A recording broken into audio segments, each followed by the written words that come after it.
right, everybody. Welcome to the 2025 Raxx Invitational here at Raxx Pool Room in West Hempstead, New Jersey. My name is Frank Mialetti, special guest commentator here at WPBA.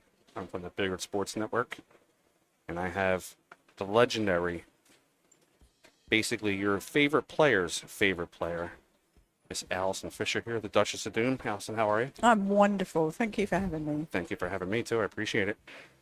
We have Miss Brittany Bryant from Canada against Sara Rocha. I'm not too familiar with Sara. Do you have information? I've seen her a lot on the international scene. We've been to China, Taiwan. She's represented Portugal for many, many years. She's a real steady player. Actually, I'm looking forward to seeing her play. I played her last year in Puerto Rico, the year before, actually, because I didn't play last year. But yeah, and she's a very steady player, great person. Looking forward to this match. It'll be a good one. It's going to be a great match. Guys, if you can, please like, subscribe, and share to the WPBA.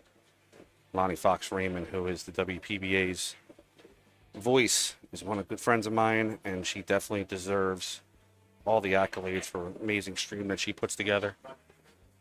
You see Brittany here practicing on the table. What kind of a bio do we have on Brittany? Brittany is just from outside of Toronto, and something to mention is that she does a lot for juniors, and she's put together an annual tournament in honor of her father, Jack Bryant, the Jack Bryant Memorial, and it's to send junior national Canadian players to the World Championship. So all the fundraising goes to that, which is a wonderful thing to do for the juniors, because it's, as you know, quite an expensive sport to travel, and they're usually international events, the World Championships. So I'm sure they're very grateful, the junior players of Canada, for that opportunity. And if anyone wants to donate to that, go to Brittany's Facebook page, Brittany Bryant on Facebook, and she'd be over the moon, I think, if you could help out. Yes, Brittany. Brittany does a lot for the sport. She does, and she's vice president on our tour now for the WPBA. Yeah, so she's a very giving person. I think she's a fantastic person and a great for that player. Yeah. My gosh, I've played her many times, and we've had some battles. But yeah, she's tenacious at the table. I want to say that I've played her in a few racks, but I basically just watched while she ran out on me. But she's more dangerous when she gets her hair up in a bun. Yeah, can tell you that. Now, what can you tell me about Sara? Well, I don't know too much about Sara, but what I do know is she's from Portugal. Her highest ranking here is 43, but she hasn't played in many events, so that doesn't really give us a lot of insight there. Bronze medal in the World Teams Championship in Puerto Rico. I think that's the last event that they had over there, the Predator Teams Championship. 2 times European Teams Champion, 1 time European Teams Bronze medal.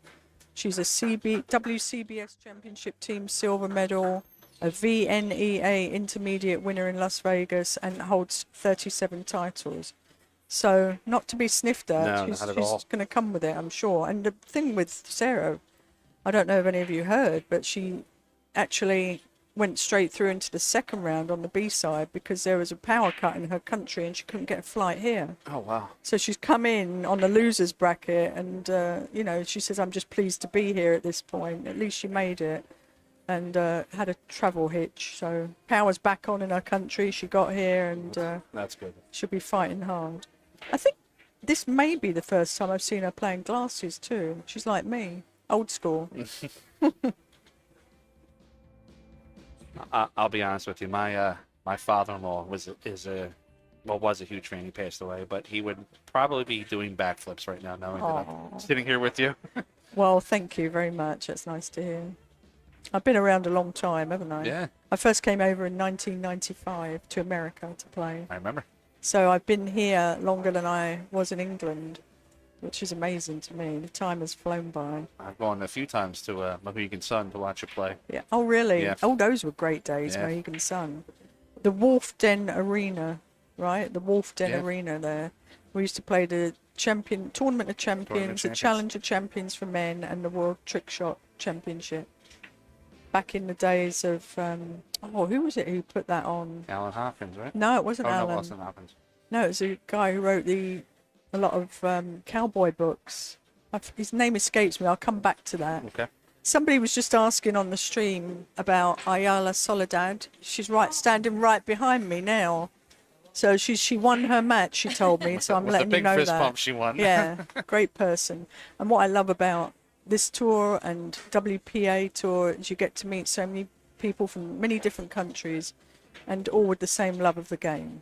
You know, I've been lucky to be involved now with the WPBA, not 100%, but for the past year or so, I helped Lonnie stream at the last year at the Capital City event. I sponsor a couple ladies that play in the event. Oh, that's nice of And you. the great thing about it is that everybody's welcoming. Yes. Oh, yeah. You know, All over the world. If you want to play on this tour, you can. You just go to WPBA.com, find out how to. And this event here holds WPA ranking points. And I believe we've got 13 nations represented, which is a lot. and what I think a lot of people don't realize is that WPBA is the longest running professional billiards tour in the world. Yeah, 50 years next year. that's amazing. You know, when It's come a long way, hasn't it? yeah, when Miss Palmer Bird and Billy started Yeah. it back in 1976, Yeah. it was, you know, I remember Billy telling me some stories, and Karen Core, I'm friends with Karen Core, she told me Yeah. some stories about how, I mean, they would give you guys Monday afternoon time slots for your tournaments. Yeah. They didn't want you in the pool room. And then Yeah. after a while, when they realized that the ladies play better than most of the men, There's a lot of history there, and I think they were playing alongside the men. The men apparently didn't want them in it, didn't think they were worth the prize money, Yeah. so they started their own tour. And it's still here today. Here we are today with all these countries. It's thanks to ESPN back in the day. These tournaments were shown worldwide, and it's encouraged other lady players to pick up a cue and participate. You know, a lot of these players have no idea about the old times of what the players went through. It's easy to show up and play in a tournament, but not Yeah. knowing the history and stuff. So yeah, there's actually there's a little website online that actually has a pretty good blurb about the WPBA history up until like the early 90s. Advise you guys to search it. Just type in WPBA history. It's definitely worth a 5-10 minute read. yes, definitely. I was just talking of the history of it. We're doing a thing for a documentary called Q Queens, and there's a certain amount of players involved in it, and we're trying I've to been raise seeing a whole lot about we're that trying to online. raise money to make it into a docu-series, but we've had some really great press over it, and it's involving these top players from years gone by and new players too. It's going to be amazing, and I had them at Ava's house last week and my house doing some stuff, and I was around the table with Ava and Gerda Hofstetter, now Gregerson, and the Hall of Famers, and we were reminiscing over old times, and it was really wonderful. Gerda was legendary. Yeah, and Ava the striking Viking, Gerda the G-Force. We were I came in at a time when it was really hot, you know, ESPN coverage, and you know, I hit that height of the WPBA for many years. So it was really cool, and I felt very welcome straight away as soon as I stepped foot in my first tournament, which was in Charlotte at Mother's Billiard Parlour. It was 1996, correct? 1995, 95? September. It was a few years ago. Guys, remember also, if you can, I know it's a Friday afternoon, but please share out the stream on all your social medias. If you're at work and you're watching and your boss walks by, make sure you hit that Windows key and the D button. It'll hide the screen so your boss doesn't see you looking at pool. We're going to get started here in a few minutes. We're going to have some player announcements. We'll show you some of the matchups coming up in this round. Well, this is the matches that are finishing right now. Dawn Fox is currently up 7-5 on Miss Kim Hausman. Donna Selman is leading 6-5 over Tara Connor. Emily Chang and Betsy Sunholm locked up 6-6. Of course, we have our mainstream matchup here. Brittany Bryant versus Sara Rocha. If you're watching here from YouTube, if you want to throw a question or comment in the chat, if Allison gets a chance, she'll try to answer your questions for you.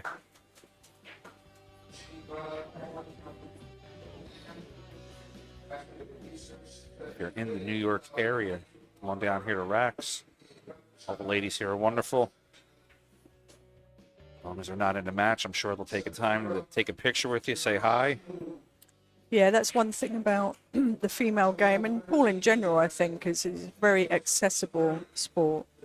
You know, we're here and you never turn down an autograph or a picture for the fans. Pool is the only game in the world where I can play my idol for $50. Yeah, not even. We played some challenge matches the other night. And when we came in, normally the first day we do challenge matches. That was $20 a go to play 2 games, so can't beat that, can you? Yeah, I mean, I couldn't play a football star or a basketball star. Right.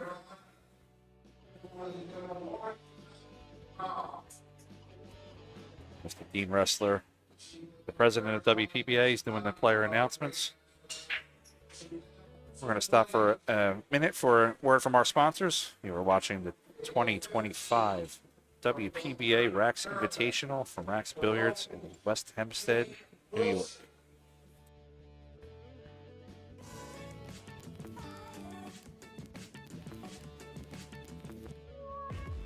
I love WPBA because it's like a big family and we feel so warm. The sisterhood amongst the women. One of the greatest gifts I've ever gotten out of pool were the friendships that I've built from them. What I like most about the WPBA is their continued support for women's pool. I love the camaraderie and the competitiveness of the WPBA players. WPBA gives us a chance, a stage to compete and show our passion. WPBA always supports us in that every tournament we go to, they will always take care of us. What I love about the WPBA are all the fierce competitors out there. The competitiveness. I love the equipment at the WPBA. I like the most about WPBA that they keep continuing to support women's sport throughout so many years. What I love about the WPBA are the fans. What I love most about the WPBA is that we're all kind of like one big family. I love that the WPBA brings great competition from around the world. The WPBA has been a huge part of the growth of women's pool, and I love them for that.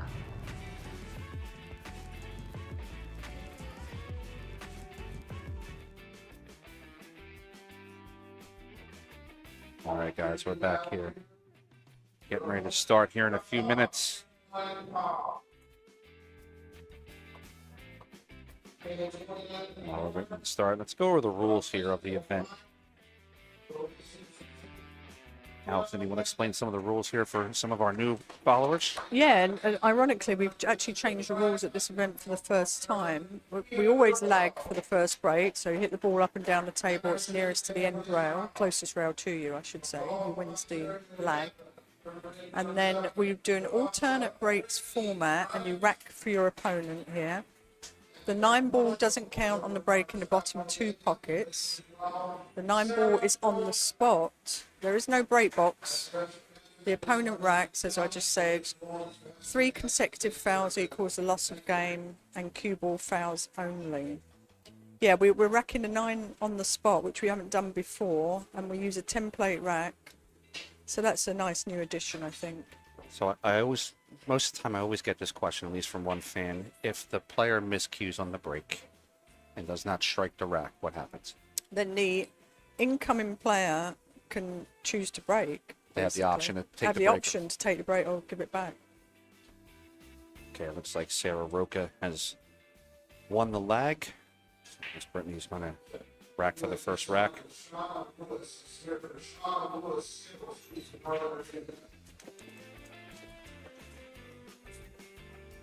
Got a lot of spectators here right now at Raxx Billiards. Show you our room view. It's a great pool room. Busy, busy, busy all the time too. Now, I'm about 2 hours away, but when I come to New York, this is actually my favorite room to come to. I go to a lot of the rooms, but this is I'm always very happy to come to this room. It's got a nice feel to it. Holden Chinyon is really nice. The Yeah. staff are great. The equipment is really good.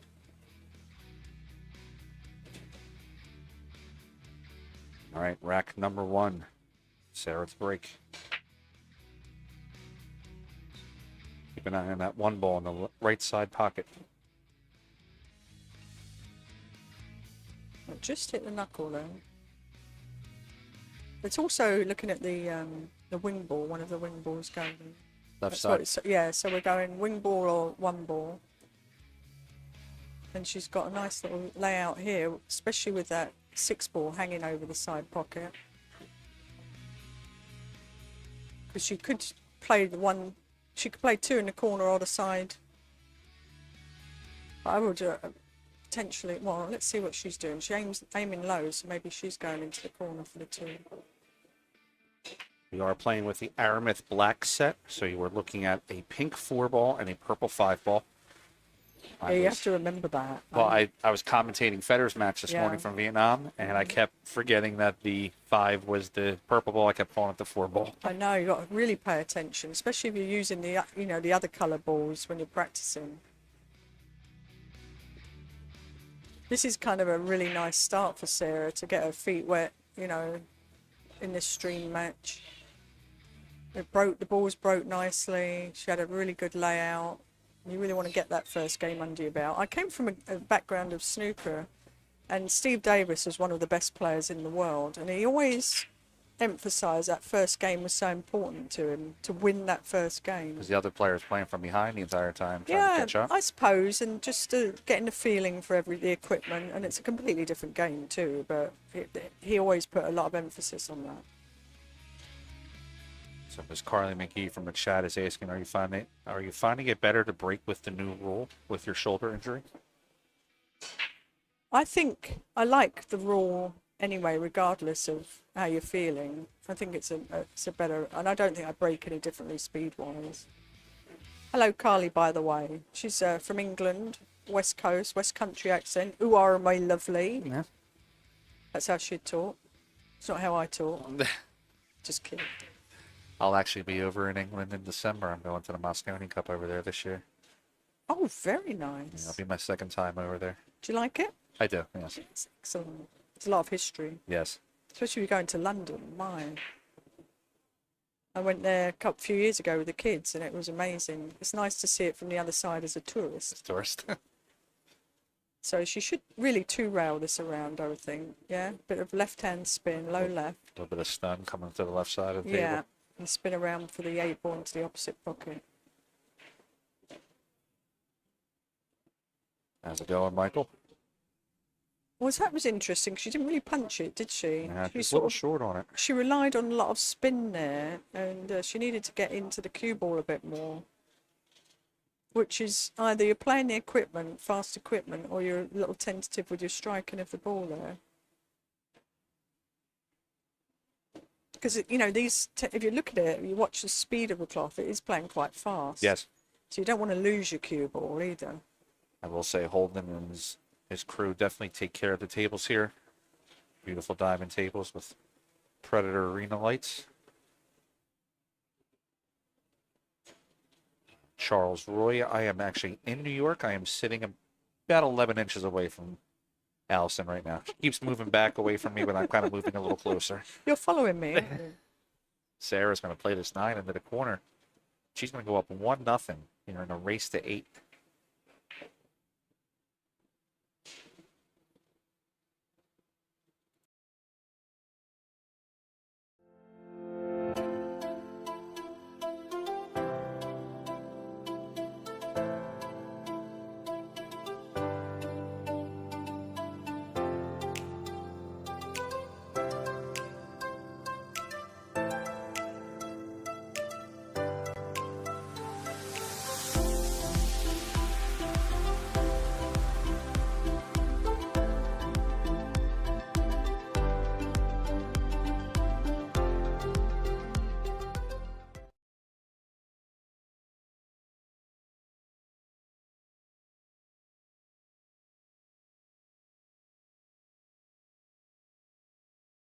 We have Brittany Bryant now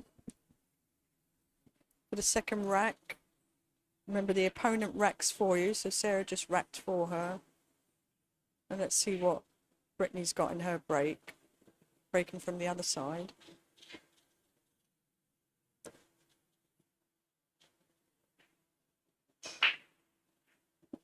Again, that one was close. Brittany was a little low on the 1. Didn't get as good of a break as Sarah. Balls haven't broken as easily there.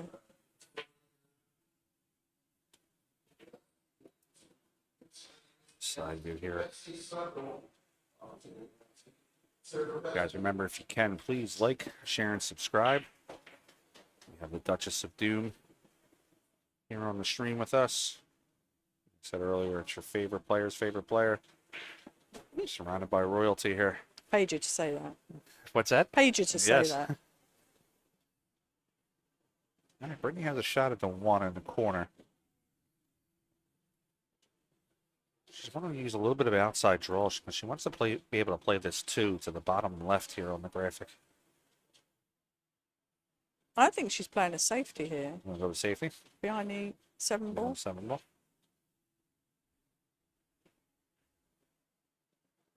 That was a really nice shot.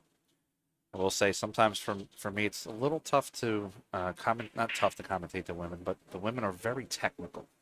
Where the men are always trying to go for the shot. Yeah, the ladies maybe are more very aggressive. patient. But I also think that, having looked at a lot of men's matches, they take a lot more time in some situations. Oh, they do, don't they? They really. Yeah. So it's interesting. I know obviously they play all the different games, so they might see a few more shots. I mean, that was something I think Brittany's well aware. She had a heel match yesterday. It's a big deal. This is a loser's side bracket. So loser goes home. You know, you've got to make sure that what you're going for is 100%. And the run out wasn't an easy run out. So regardless if you make the one, you've got to look at the whole picture. The safety was easy. Sarah left Brittany about a third of the ball. But there's a spread of the balls now, so Yeah. that's completely changed the game. I might even be tempted to curve around a little bit and play the cue ball down by the 6 and the 1 ball up table. I'm not sure how much of the 1 she can hit, but See here on the overhead camera, so you can get a better angle on it. yeah. Because just sending down to the end of the table is not covering the 1 ball in any way. So if you need a little bit of curve, it's fine to do that. At this angle, looks like she has the full ball. Yeah. Nice shot. She does have the full ball. That was a bold shot, wasn't it? It was a great shot.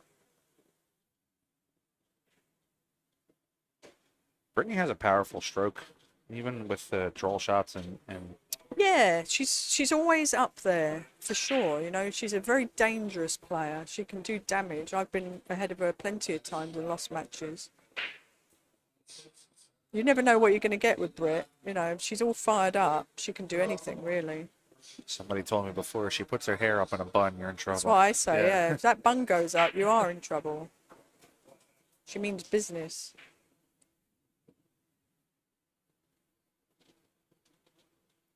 And also, I think, you know, the better players she plays, the better she gets. And that's the same in a lot of cases with people. A lot of players, yeah. Yeah. Alison, do you think she can go 2 rails forward? Well, Bottom rail, side rail? It's hard to avoid the 8, but I think it's possible with a lot of spin. But you've got to think, does that really help me out, you know? Does it get me the right angle to get back on the next ball? There's no harm in just stunning and playing the other ball, the 4 ball in the side pocket. Or the corner, there's a little bit of angle. There you go. She created that nice angle. She didn't look like she had that angle. I think she just struck it well. Kind of manufactured it. Yeah. As much as you can, go with what's natural. You know, where does the cue ball want to go and work with that?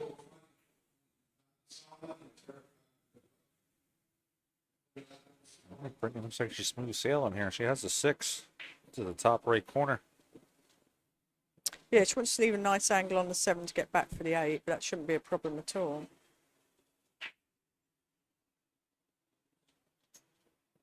Yeah, just playing the side there. She can just go straight up and down here. I think she can just hit this top spin and come straight down the middle of the table here. She's, again, you've got to leave another angle on the 8 to get back up for the 9. Natural angle for the ball. Yeah. I think a lot of amateur players don't realize that a lot of times you don't have to do a lot with the cue ball. Just let the cue ball do its own work. I mean, some people might think, oh, spin around the 9. There's no gain to that.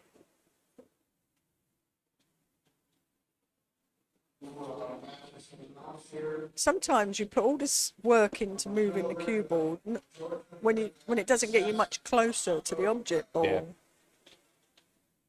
You know, when you get to the level that you're at, sometimes you just have to trust your ability. Just take the longer shot. Exactly. I've learned that a lot too. Oh, little wobble there. But nicely on the 9 ball. I think we're in for quite a match here.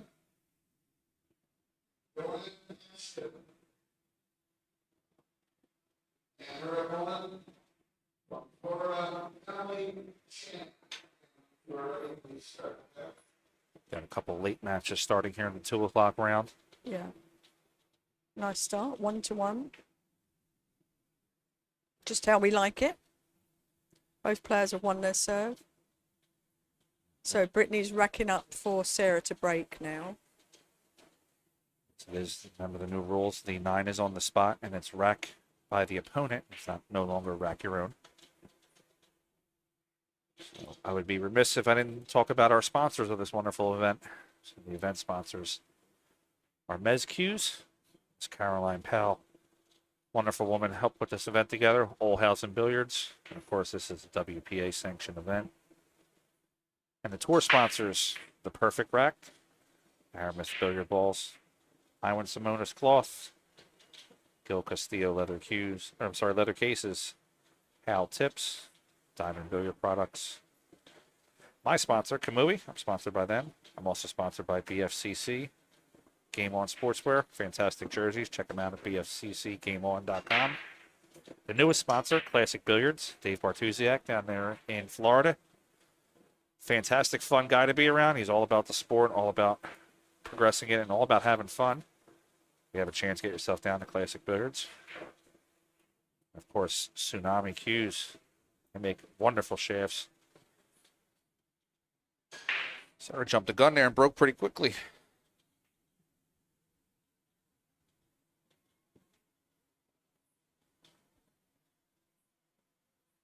Yeah, the 3 ball's looking in a funny little spot, isn't it? Even though she's got a shot on the 2, she's just goes in the side with spin down behind the 9 and play it in the side. Does it go in this corner too? It goes in the bottom right hand corner as we're looking at the screen. You've just got to walk around and see what's easiest to play, you know, what's giving me the best opportunity to run out the rack. So she did play behind the 9 to play it in the side, but I think she's covered it with the 9 ball. Got a little fortunate there.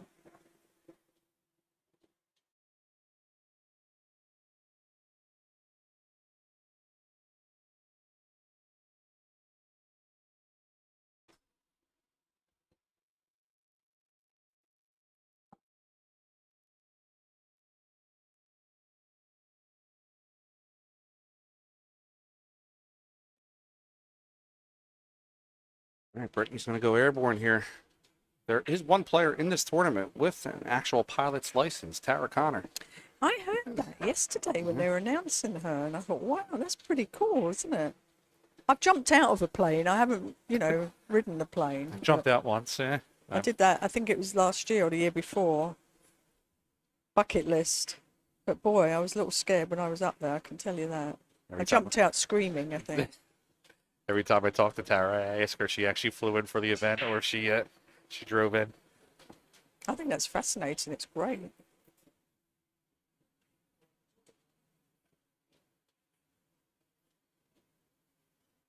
Allison, what do you prefer with a shot like this, where the 2 could go in the side or the corner? Is it more of a positional play? Or... Oh, it's got to be the positional play. I don't. It's not about making the ball for me. It's about where do I get my best next shot, so to speak. I don't think she had a great angle on that to get down for the 3, but the side should have bumped the 9 or the 4, which sometimes you take it, you know. If you know you're going to bump into the ball, that's fine. It doesn't matter as long as you get the shot, you know, your next shot.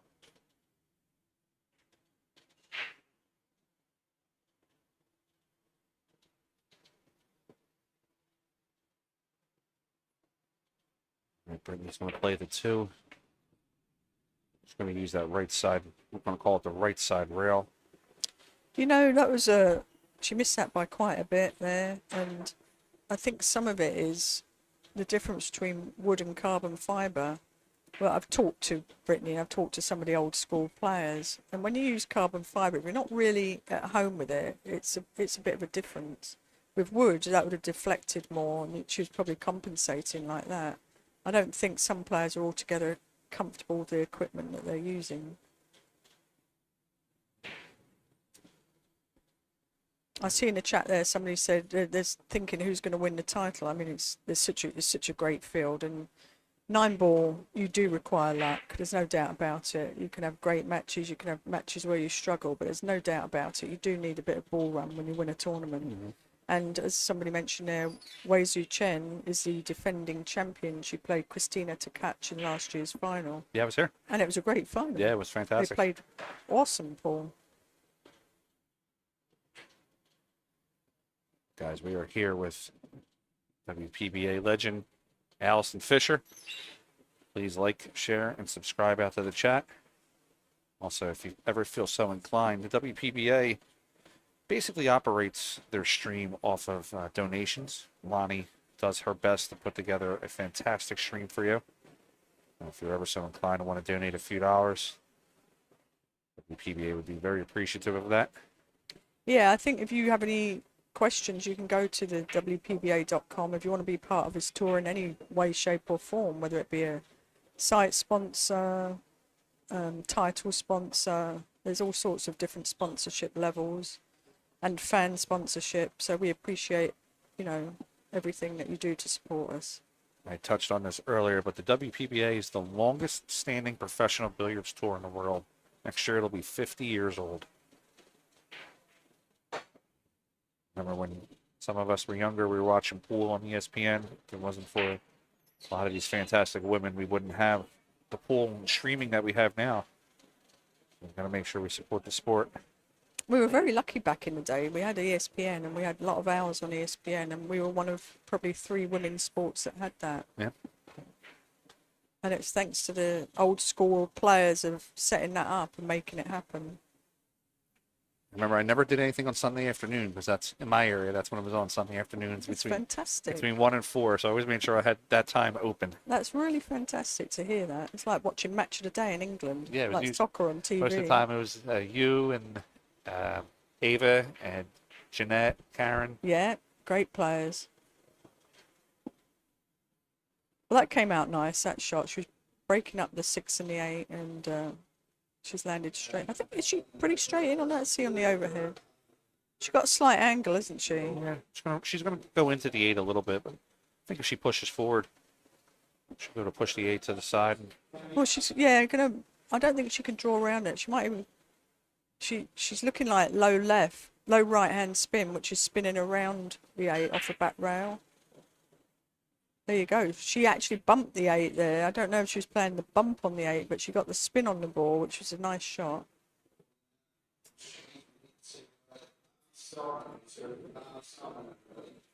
A gentleman here watching from Kenya. Wow. Thanks for tuning in. That's awesome. Thank you. So she has a choice here to, like that slow spin shot. Ooh, I thought she overcut that. She's killed it too much. Or there was a twice across shot, one rail into the other rail and across, which is probably a little more natural to get on the right side of the 8 ball. Obviously, she's a little bit concerned right now with speed control from the way she's hitting certain shots. So with a ball like this, Allison, you're going to be coming off the left side of the 8. Are you going to give it a little bit of extra spin, or are you just going to let the table take it? You've got a choice here. You don't have to get straight in on a 9. That's what you have to remember. Yeah. It's not about getting straight in. So I can go high with no spin, or high with a touch of spin, or low with left spin. It's choices. It's how you feel in that moment. I don't ever think there's a right and wrong. See, that's a comfortable shot for her. I think that's a nice way to play it. Ooh, nearly. Careful of the side. Side pocket. You can see how fast the bed of the table is.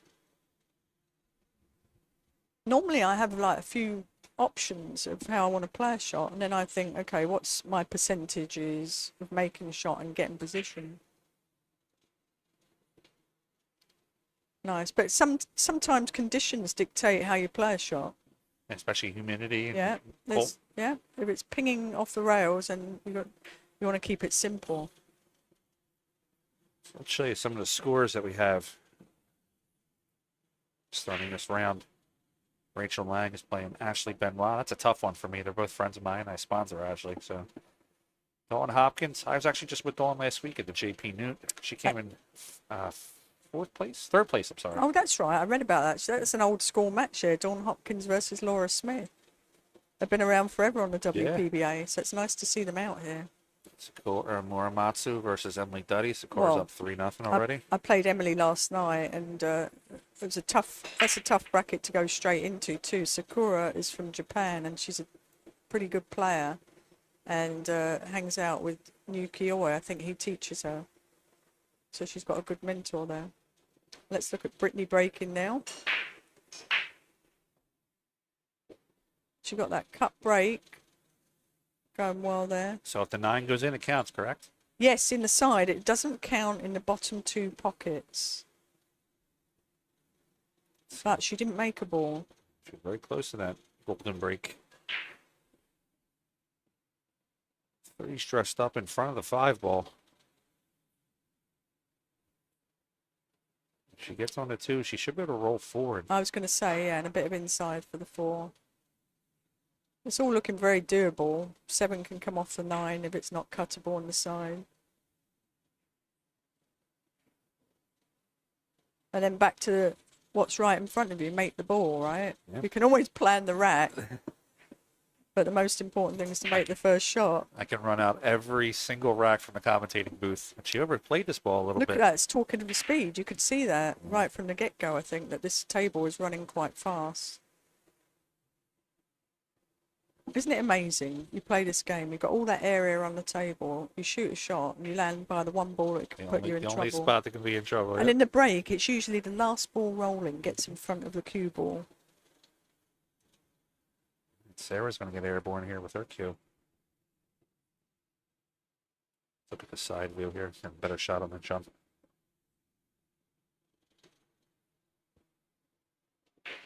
She plays with Mezz equipment, Mezz cues. As do I, actually.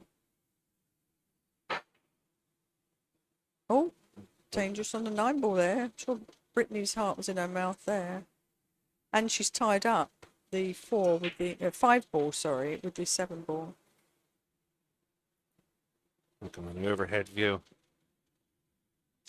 Looks like she can get a piece of the 2. Not sure if that 2 will play into the 3 ball. Yeah, can she play the combo there or not? She can. Possibility. Because it's hard not to get a double kiss if you're trying to safe it. You could hit it really skinny.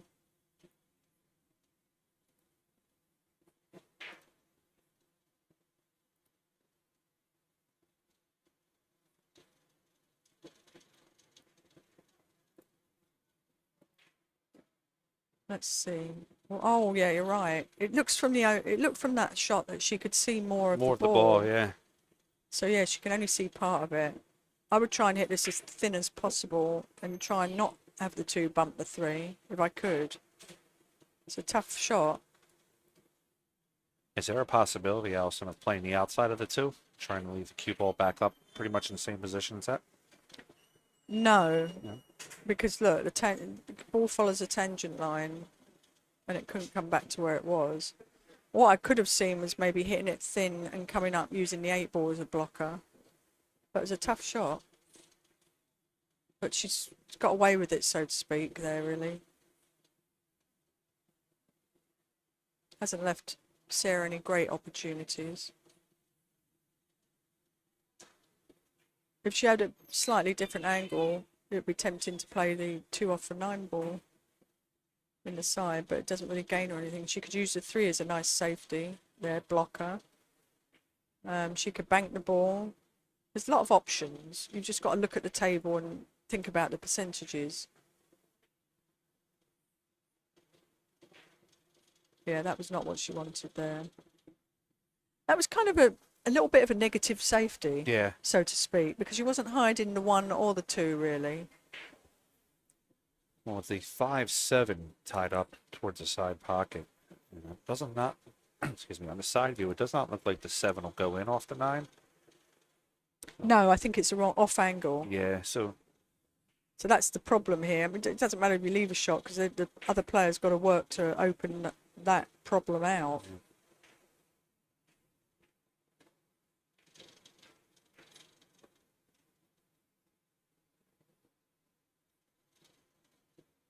Brittany out for the 3 ball. The ideal is if you get a chance to play safe and open those balls out in a safety shot would be good. Yeah, I don't see any, from this position, I don't see any breakout on the... I might have been tempted on the shot she just played to play the safe there too, which was a stun shot, but it was a bit of distance in it and hold the ball round where the 4 is, send the 2 ball round.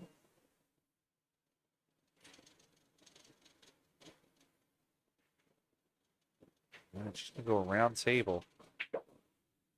Now this becomes interesting because the pocket just got big playing the 4 ball off the 7. It's a dangerous shot because if she misses hitting the 7 ball on the bank, then she can get herself in trouble. So it just depends. If I was going to do it, I'd hit it pretty hard and make sure I got the cue ball round to a good spot. Yeah, I think it's a safety. Split the balls. Hide behind the 8 ball. Yeah, the 8 ball would be a good. Send the 4 ball cross table to these other set of balls, right? To the 7 and 5. That's a possibility.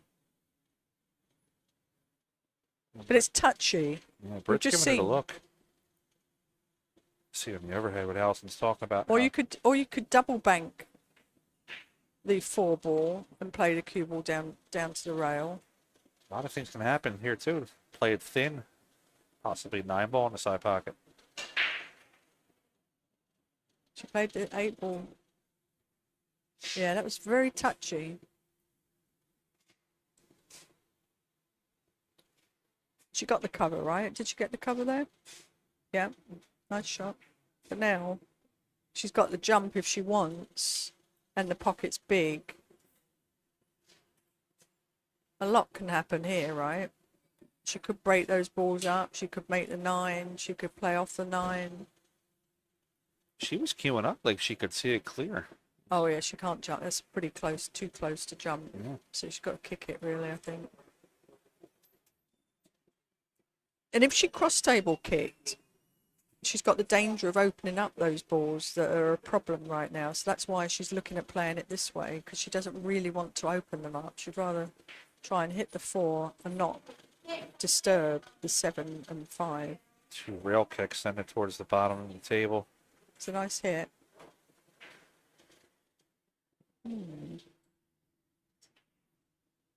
Yeah, and I don't see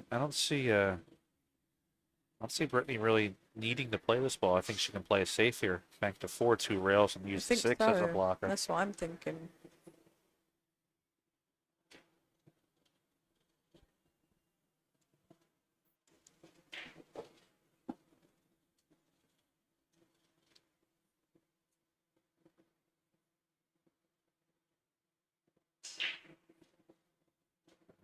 Brittany's got the rest out. Looks like she is going to play that safe 2 rails out.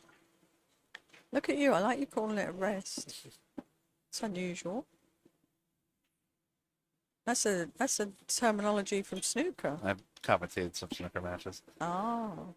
I got to pull out my vocabulary. I was going to say, you here. I haven't used that in years. Be the bridge here, right? Commonly referred You're doing it for me, aren't you? on the East Coast, referred to as the rake. Oh, okay. There you go. They do that in Canada too, I think, Yep. right? I used to do a lot of exhibitions as a snooker player in Canada when I was younger. That's how I learned it was a rake there. So Brittany got her in a situation again. Oh, that was a smart play, wasn't it? Moving Smart the 9 move, away take- from the pocket. If you It takes didn't, that 4-9 combo away. right, if you didn't hit the 4 ball, then 4-9 combo would have been there. It's a 7 ball too far past the pocket for the 4 to come off the 7 and break those balls up. And she's looking at the combo too, the option of the, if you hit the 7, the 5 going in the corner pocket, but I think it's a little too far. too much, yeah. You could run through and break them up, couldn't you? There's options here. Is she playing it off for 7? Some speed? Looks like that way. Oh, maybe she was just playing it down to the end Sort of rail, like a breaking containing them up. safety, yeah. Yeah, but that's dangerous, isn't it? I think I would have maybe have put that 4 down the other end of the table and hit her behind the 9 and try to put her on 2. That would be a good option. Yeah, use the 9. Actually break them up. Is that what you're saying? Yeah, break them up Break and them then up and use the 9 use as the 9 and hope to put her on 2 at that point. That would have been a smarter play. Sara does have a clear shot at the 4. Yeah.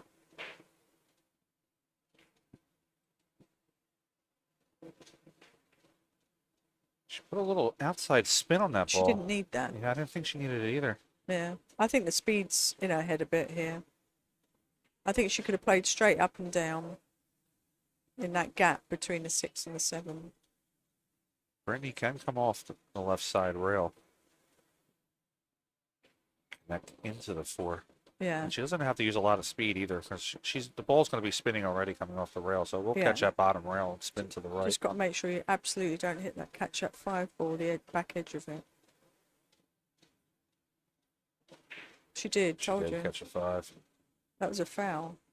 Going to be ball in hand to Sara. So you had to get really deep in the pocket there. Yeah. Get really close, uncomfortably close to the pocket to avoid that 5. Is the spin really necessary there? Can you just Didn't hit need the rail? spin. Yeah. Didn't need spin.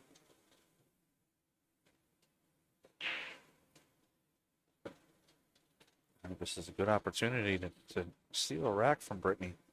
This was her break. I'd be just putting it where I can reach it and bounce off one rail there. That tells me a lot about the table. Doesn't want to go into the rails because she's frightened of losing the cue ball. Losing the cue.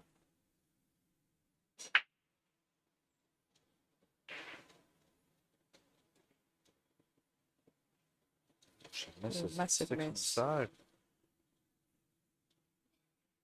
I have to say a lot about these players that I was saying earlier. Sara had a power cut in her country of Portugal. Couldn't get here for the beginning of the tournament. Was coming straight into the losers bracket and playing. And just jet lag. Yeah. I mean, we've got players from Tpke, from Australia, from Argentina, from all over different parts of Europe. I'd have to be about 40 years younger, I think, to do that. That's a lot. One of my buddies, Bean Hung, she's here. Yeah. I love She's a great player. I love when Bean comes Fun. around.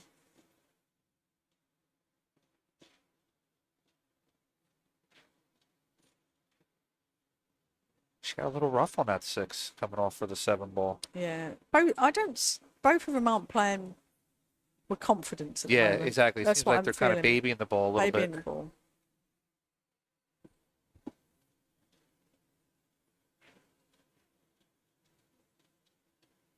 We have Allison Fisher here in the booth with us, guys. If you can, please like, share, and subscribe. I'm also going to be hanging around, I believe, for the 5 o'clock round. I'm going to be commentating with Margaret and Rita Cho. That ought to be a real treat. One of the few times I've commentated Margaret where she was behind, essentially, in the skill. Rita, 770 Fargo, Margaret, 734.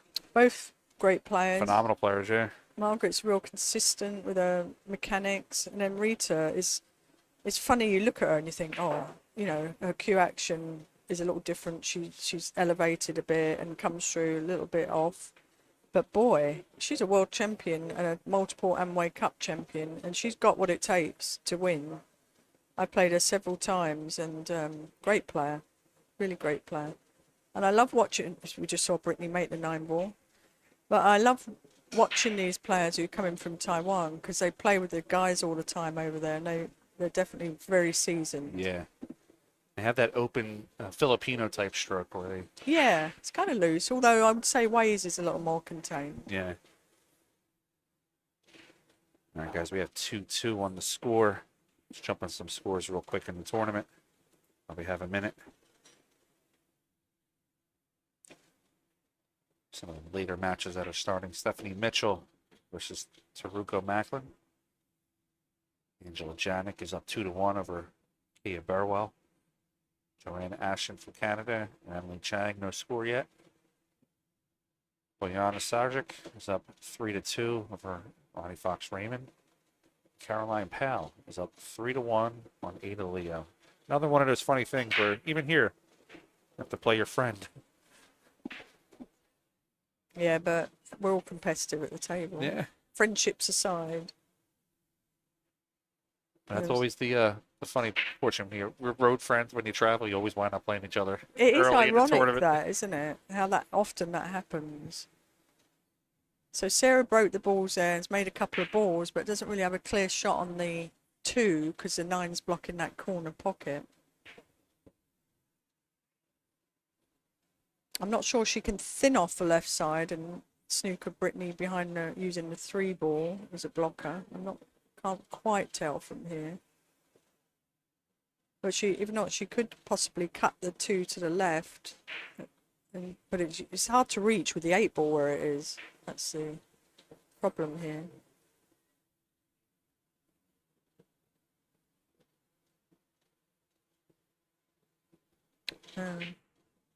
Use the 6 ball. No, she's thinning. Let's see if she to the can corner. catch it thin enough to use the 3. Oh, she went for it. Wow. Watch the 9. Oh, wow. Whoa. Most. Look at her face. You could see a little wry smile there. That just became very interesting now because the 3's not necessarily a makeable ball in the corner. Yeah, I mean, the 4 is, I think, blocking that corner, and she's in a bit of a pickle here, isn't she? Might be she just thins off of it and leaves the cue ball on the top rail and uses the 4 as a blocker.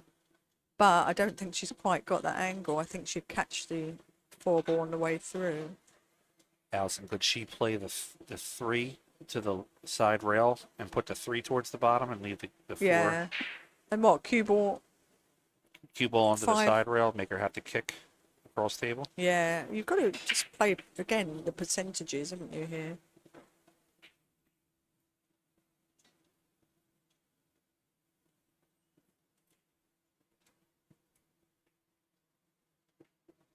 I think she was going for that. Do you think she was going for that? Yeah, I think so. She looks like she was going for the combination. And so she's left Brittany. There are times you just got to be really patient, aren't there, and just find something opening, good. Find yeah. a really, just be patient and get a good safety. Mind you, if it's 50-50 safety versus aggressive shot, I'm going for the aggressive shot. There isn't an easy safety.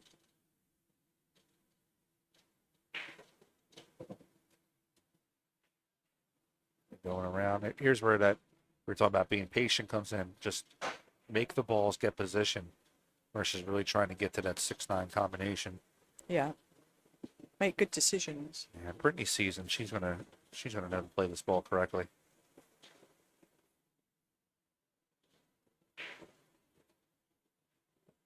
Short. She's gonna be short, yeah. Little gun shy there.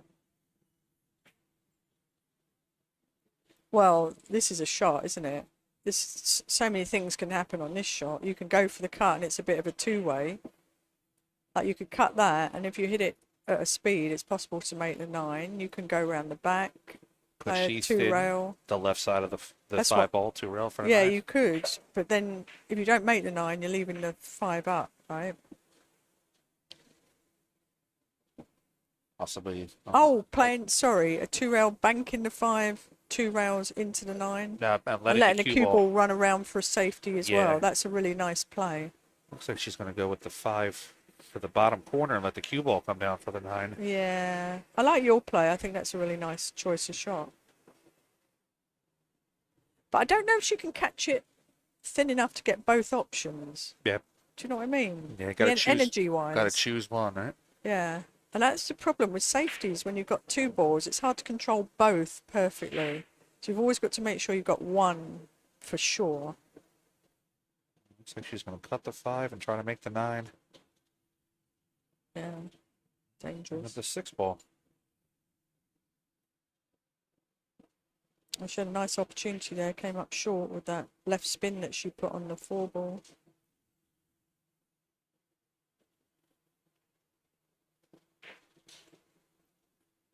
Sara has a good opportunity here. She just has to stay on the good side of the 6. Nice draw, so she's going to stun the ball. It's like 2 rails out for the 6 ball.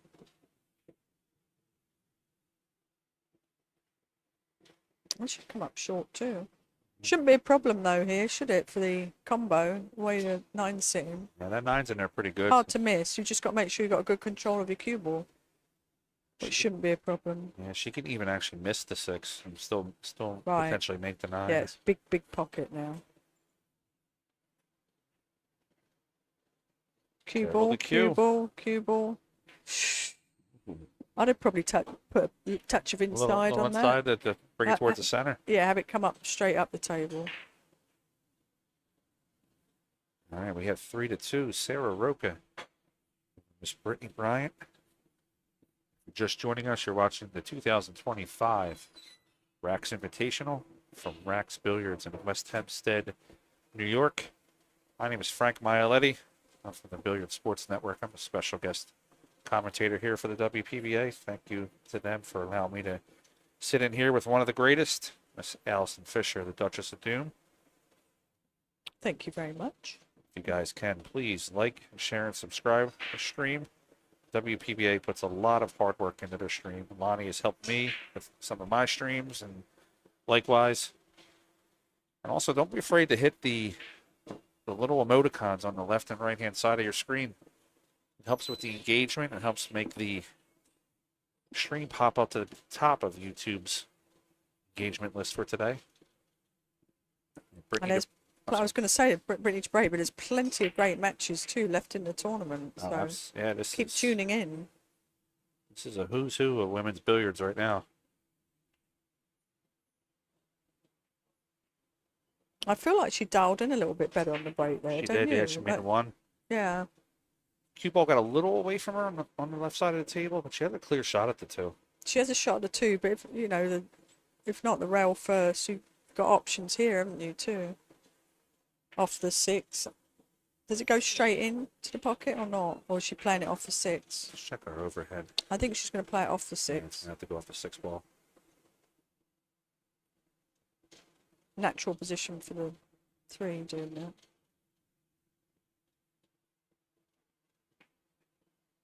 She played a carom, I think. Tried the carom. I think I'd have played it. I don't think I'd have played it off the other way. Rail first off the I think 6. so. Yeah. It kicks the 6 to the left side of the table, but making the 2, you have the 4 there and the 5 available. Sarah's in a good starting position.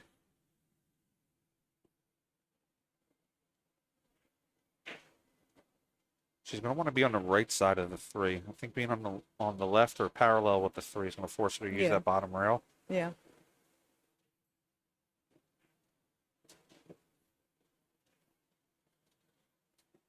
She can play the 3 into the bottom corner now. Just a little bit of low left English. About 7 o'clock. She'll be able to pull it right back up for the 4 on the side. Oh, that's a nice view. You get to see the angles here.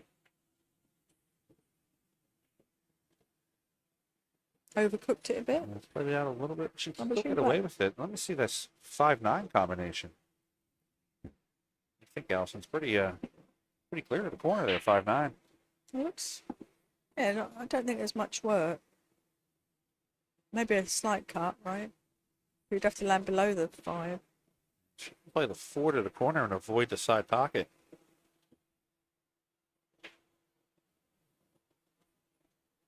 These are like the 50-yard line shots, aren't Yeah. they? And you've just got to make a good decision here because they're tricky, aren't they? When they're sort of the shot's not comfortable either way. It's very easy to overstroke the ball and hit the right side rail and spin behind the 6 or spin down table. Yeah. Definitely touchy. She looks like she's going to go to the side pocket now. Is she going to bump into the 7? Yeah. Played the bump but didn't hit it where she wanted. The good thing for her is the 7 now blocks the 9 ball.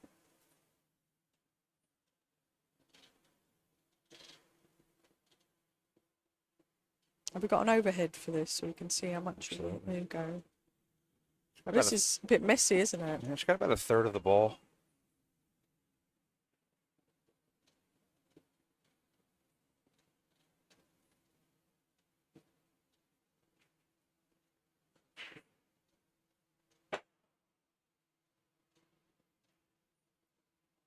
She's given Brittany a little window of opportunity here. I feel like she can make that in the corner pocket. It's a big shot because she certainly doesn't want to give another game up, especially that was her break too. So she wants to win back the advantage. Now, someone a shot like this, which is a little distance playing off the rail. Mm-hmm. Do you just let the cue roll down and play the longer 6? No, back? I would actually punch this, I think. Trying to punch it to the I side? think I would. Yeah. I like a nice clean hit on the ball. Again, it can depend on how I'm feeling, but I feel like that's a shot for me there, just a little.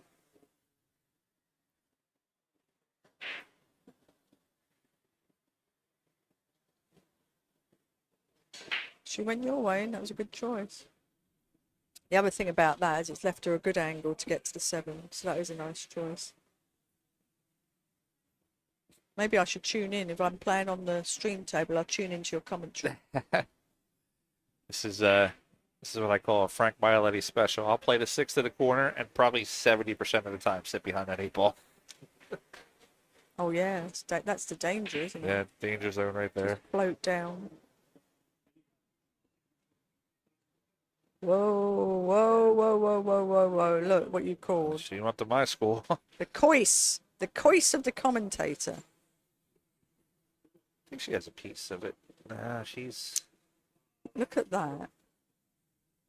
going to have to go one rail into it. An extra rotation or two of the ball over the distance of the table. That's what pool's all about, isn't it? Inches. It's amazing. Millimeters. Yeah.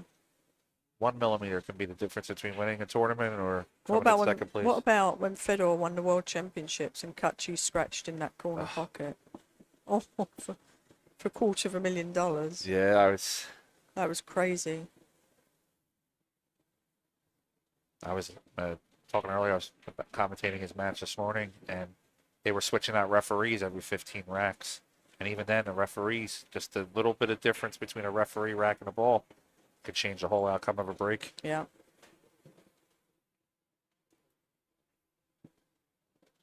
So Brittany made a good hit on it. Left the ball in a tricky position. Yeah, you actually couldn't wish any better there, really, from that shot. 2 double bank save, or a thin cut save, or a thin off.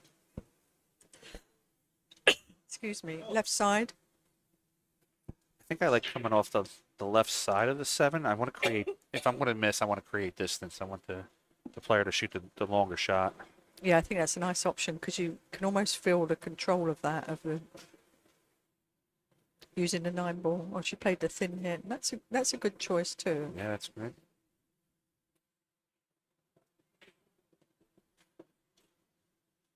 You almost guaranteed the object ball getting safe there with that thin hit. I like Brittany coming off the left side of this 7 ball, bringing the 7 back down table and letting her go 2 rails behind the 8 ball. I like that.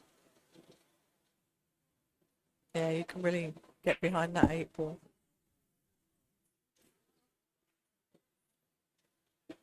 A lot of people just see the split shot here, don't they, too? Yeah.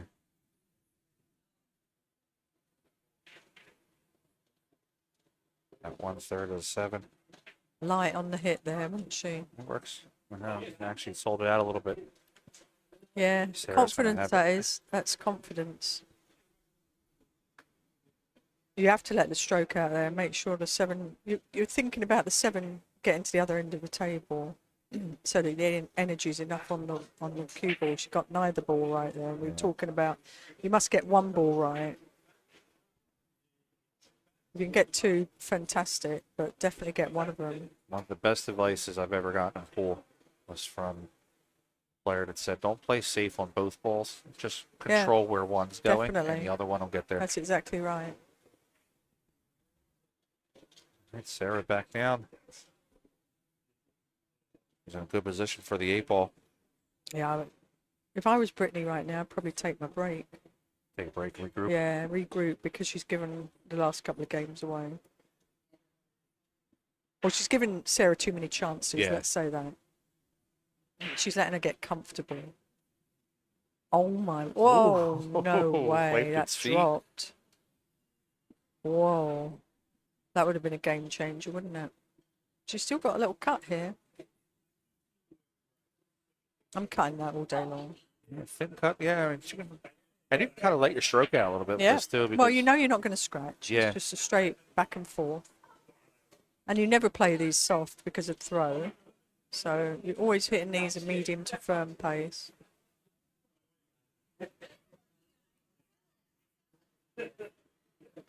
Yeah. Just held her hand up, sort of apologising because of that 8-ball wiping its feet. Yeah. But that was a big game. She's not. Is she taking a break? Yeah, No. there she goes.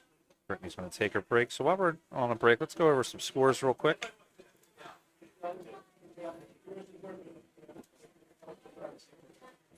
Scroll back up to the table there. Looks like some of the matches aren't reporting the scores. Laura Smith is up 3-2 over Dawn Hopkins. Nguyen Tran is up 4-3 over Amanda Mann. Jordan Helfrey 4-2 over Madi Rapero. Sakura is out to a big lead on Emily in 7-0. Kia Burwell and Angela Janik locked up 3-3. Caroline Powell is up 5-1, 6-1 now over the Iron Maiden, Ada Leo.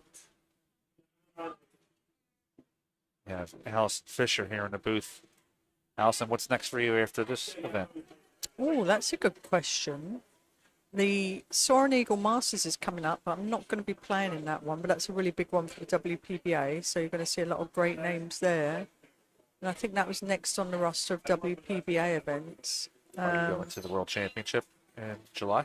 I'm on the fence in it, really. Yeah. I don't know. I think at this point I'm kind of balancing life out, and when I do play, I want to really enjoy playing. So I'm probably not playing in everything. I've had an injury on my arms for the last couple of 2 or 3 events, so I've missed a few events. I don't know why or what, but both my arms were hurt, like really hurting. So I couldn't get down on the shot, but it seems to be clearing up a little bit now. But I do have a little tremor in my left hand that I'm going to sort out, find out what's going on there. No, so none of us believe you. We know you're just trying to play us off. Yes, yes. You're not going to get weight. You're not going to play it even. No, I like to play. I do like to compete, and we'll see what happens in the future. But you know what? I'm grateful. I'm still here. At my age, you know, I'm not a spring chicken. I had a 26. Yeah, 27. right. I've had a professional career in snooker. I've had a professional career in pool, a long professional career in pool, and you know, I've had 40-something plus years of competition. So I'm not going to complain ever. You know how it is in pool. Yeah. There's always neck and back issues and people are struggling with, and it's just one of those games that I think the best thing you can do to overcome it is I've just got back into yoga too, and that's really good. Stretches you out, and that's been helpful. Guys, to give you an idea of how dominant the Duchess of Doom has been, she has a record 60-plus WPBA titles. Billiards Digest Player of the Year from 1996 to 2000, and from 2002 to 2007. Two-time Player of the Decade from 1990 to 1999, and from 2000 to 2010. So basically, for 20 years, she owned pool. In 1999, Billiard Digest had put her as the 9th greatest living player of the century. And of course, in the 2009, the WPBA, the Billiard Congress of America put her into the Hall of Fame, rightfully so. And then in 2016, rightfully so again, she was inducted into the WPBA Hall of Fame. And then to add on to that, because she also had a major snooker background, in 2022, the World Snooker Tour put her in the Hall of Fame. I've got another one to tell you about. What do you got? I'm in the World Billiard Hall of Fame. World Billiard I got that in China 2 years ago, I think it was. To start calling Flew it to the, China and the got Allison inducted. Fisher Hall of Fame and just let everybody else come in. All right, we're going to be back here with the action going into rack number 7. It's going to be Sara Rocha's break. She's up 4-2. Brittany took a break. Now, Allison, quick question. Does each player get a break? Or is it just one break per match? It's a 5-minute break per player. Per player. And it's kind of loose that a little bit. If sometimes it's like on some tours, if you break, like if Brittany took hers, Sarah still has one, but has to stay in the arena. But I think it's kind of loose in the sense of if Sarah then took a break, Brittany can leave the arena too.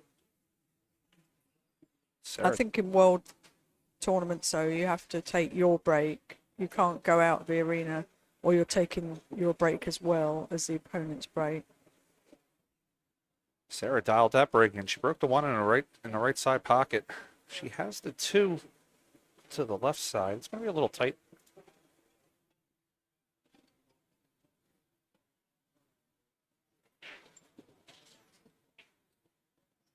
As somebody just pointed out in the chat, she's in bun mode now. She has her hair in a bun. I love that. We know that about Brittany. As soon as that bun goes up, that's it. You're in trouble. She's got to go into a beast mode. Because, again, we watched it. We watched this match. Nobody's dominating it. It's a case of giving the opponent chances. And she's not going to be happy with the way that's been going so far. If she goes into beast mode, though, she owes me and Brianna $20. We copyrighted that name. There you go. Just a little bit to the outside of the pocket. Brittany does have the 2-ball cross table in the side pocket. Just mentioning again about Brittany, if you want to donate to her cause, she's got this tournament that she puts on every year in memorial for her dad, Jack Bryant, and all the proceeds that they make go towards the Canadian juniors for the World Championships. So it's sending the Canadian juniors to World Championships, which is very expensive. And so she has a really lovely heart, and that's a great give back to the community, the poor community. You can go to her Facebook page, Brittany Bryant, if you want more information. I'll tell you what, crowd. First person that will donate $100 right now, I'll donate $100 also. To Brittany's tour. How cool is that?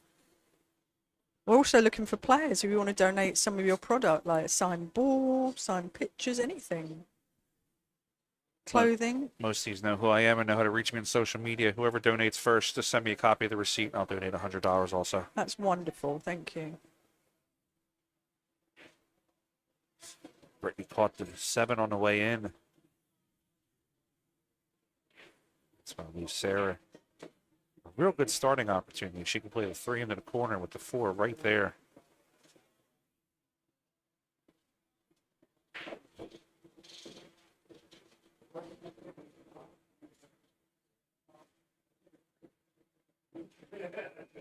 Wow.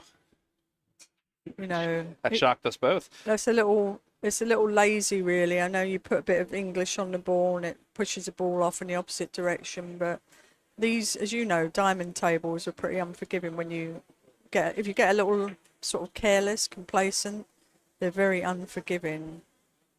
And it's interesting how she bobbled the 8 ball earlier and it dropped. Well, that one didn't give her that. That one didn't give it back to her.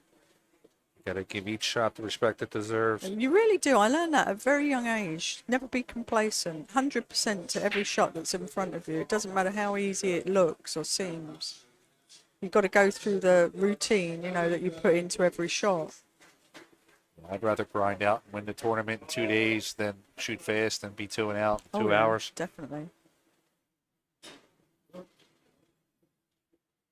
Brittany with a golden opportunity here.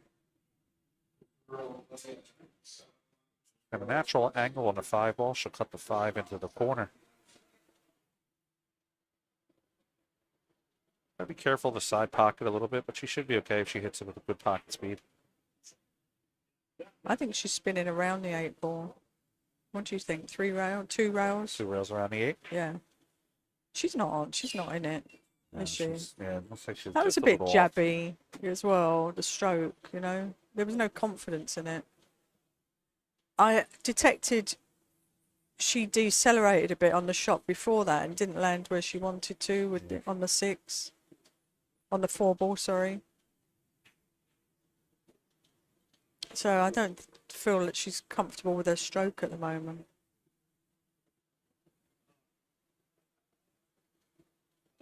And this is one of the hardest games, probably like golf, where you've got stationary object and it's all about your head. Yep. This is such a mental game, how you're feeling, how you treat yourself, you know, what you do to get yourself in a good mode. It's one of the toughest sports, I think.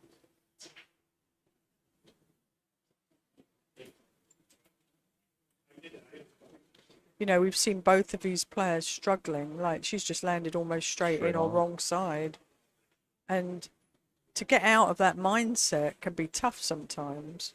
It's easy to say from the side, look at this, look at that, you know, but it's, oh, look, I see Janice Sessions. What link can I use to donate to Brittany $100? I'm not sure. Give me 1 second here, But Jan. we're going to find Janice, out. I will post a link for you. Thank you, Janice. Look at that. She scratched. She drew off a 7 and scratched in the side pocket. Brittany can't believe it, I'm sure.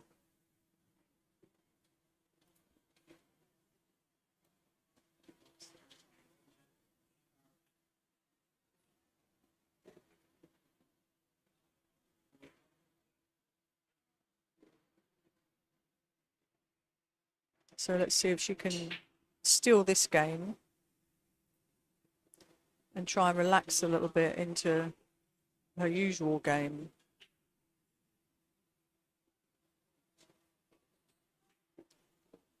I'm not currently seeing it right here. Janice, how about this? I'm going to type, search my name on Facebook here. Frank Mialetti. And message me. I will send you, I will get a direct link from Brittany to send to you.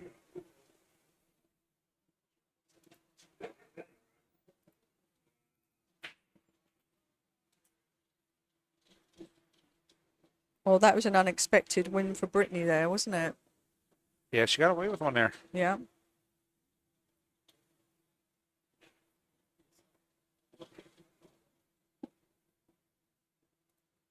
Of course,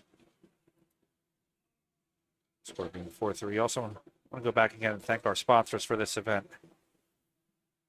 Kamui, Perfect Rack, Aramith Billiard Balls, Island Simonis Cloth, Hal Tips, Diamond Pool Tables, ICA, Stio, Big Family Custom Creations, Classic Billiards. Thank you for all your love and support.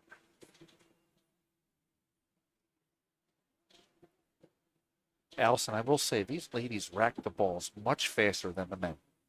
Well, you're racking for your opponent. I think when you're racking your own, there seems to be a lot more care and attention. So I noticed that with a lot of players. I'm like, what are they doing? I usually count my head. I get around 25 seconds with the men Yeah. racking. I don't have that time with the women. Well, but the other thing is we're using, you know, which rack are we using here? Like, is it the perfect rack? The perfect rack, right? So we're using the perfect rack. So it's literally you get the balls in there, they all fall into place. You know, and for me, with the 9 on the spot, I need my glasses on to rack these days, I can tell you that. And I don't have that in the glasses that I play in, I have just distance. So I'm just pushing the balls together and you can see if they're not moving right, you know, if they stick. And you have the option to come up and check the rack because you're racking for your opponent. If the opponent wants to come and have a look, they can. Oh, so they are allowed to look at the They rack are and allowed to inspect? look. Okay. Is there a maximum, just one re-rack? I don't know about that. Okay. I don't think we've actually set that rule, but if you do have a problem and there is a gap or whatever and you're not happy about it, I'm sure the ladies are accommodating. Absolutely. I kind of like this. She has the 2-9 combo. And I'm going to give this a little bit of pace, though. She doesn't make the 9. The 2 goes to the right side of the table. True, and you could draw back also. You could control your cue ball Yeah. here to make it more difficult if you do miss.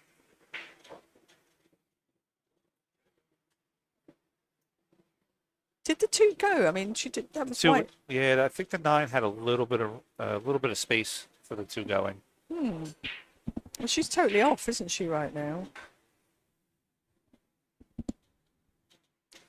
Janice said she emailed the WPBA. Thanks, Janice. I appreciate it. Thank you. That's very kind.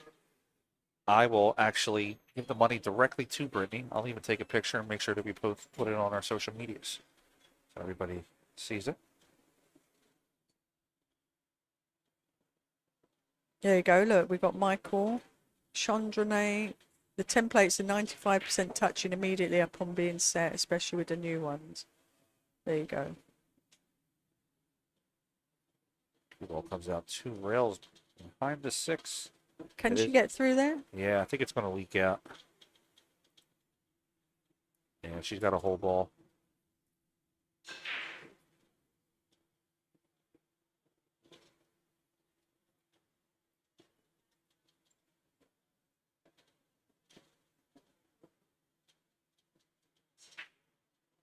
Would you just play this 2 rails up to the end and cue ball held in there or not with a high ball? I think I like holding the cue next to the 9 and banking Yeah. the 2 towards the left side of the table.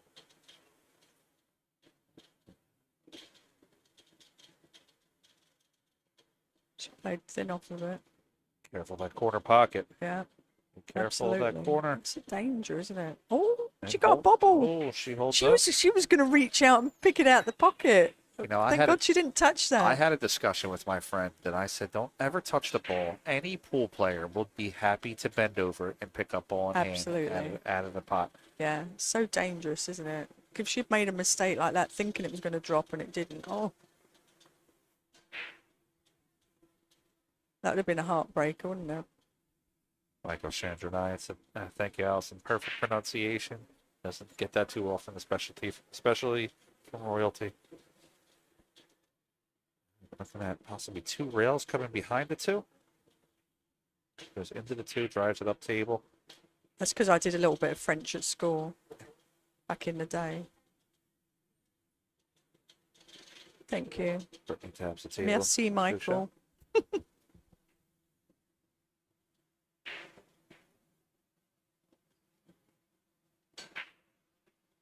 Looking on the overhead. Brittany's got a piece of it. Actually, the piece that she has might be the piece that she needs to make it.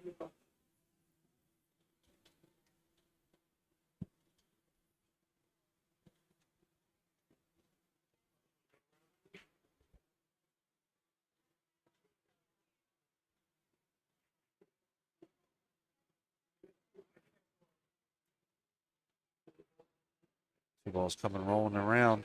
It cuts, doesn't it? She's, Yeah, I think in both ways it cuts. You can thin cut it back to the right, and or I don't know if it cuts to the left. Do you think it does? Cuts through that gap? I think it does. I think the cut to the left, the cue ball gets a little wobbly towards the Yeah. pocket. I think I'd back cut it like you're saying. I think the back cut's a natural position, isn't it? A little Yeah. bit of outside English, maybe. 2 rails out for the 3. But the way the speed of the table is, I still think I'd go for that. Outside. Yeah, not comfortable with it. That's a good choice of shot there. I think there's a gap though. I think she got the window of opportunity. Look, of all the Okay. places it lands. The room inside here is nice and cool today too. It is. It doesn't seem too humid. It's been cool out there though, playing.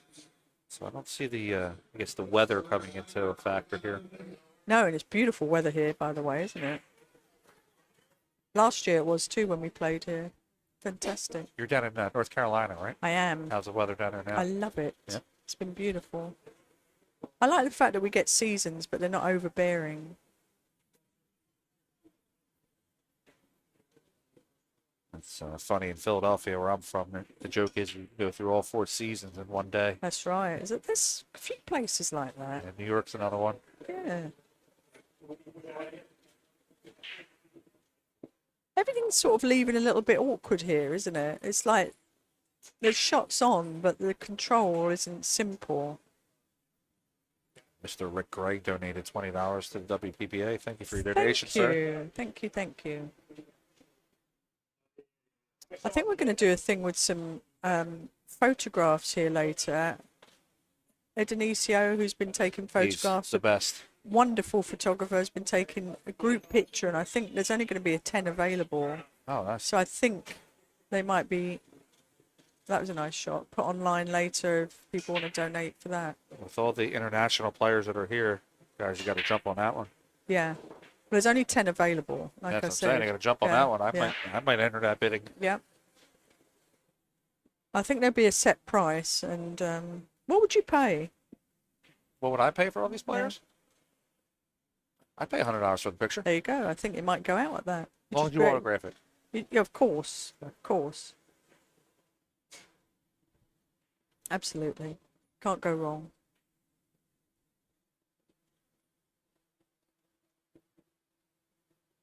She left herself awkward there. She's just played a light safety. Didn't quite get where she wanted there. A little unfortunate to land on the 9 there, wasn't she? Benjamin asked, are you and Savannah going to get a picture together? Random question. Why not? I don't see why not. This was a whole tour photograph at the beginning of this tournament. Every group in the pool room got together and he took a picture of everyone who entered the tournament. There was one he put out last night, and I think he was calling it the First Supper. It looked like the rendition of the Last Supper. It was pretty fun. That's good. Everyone took some pictures of me last month. I was streaming the Super Billiards Expo. Oh, nice. And he took some pictures of me. They came out. I mean, every picture he takes is phenomenal. Yeah. He loves it. He loves the sport. Yeah, he's... Really? You need people like that. And he's very, very accommodating. If you ask him if you can borrow a picture, as long as you give him some photo credit. Exactly. I mean, can't beat that, can you? Brittany looks like she's going to go high 2 rails out. She might catch that 3rd rail. Oh, didn't want to land there. Yeah, a little. Especially if your confidence is a bit low. It's like, you just got to focus on making the ball here. Nice level stroke. Make the ball. But this is certainly not easy. Line up your feet, get everything right, feel good. I like how Brittany steps into the shot. Yeah.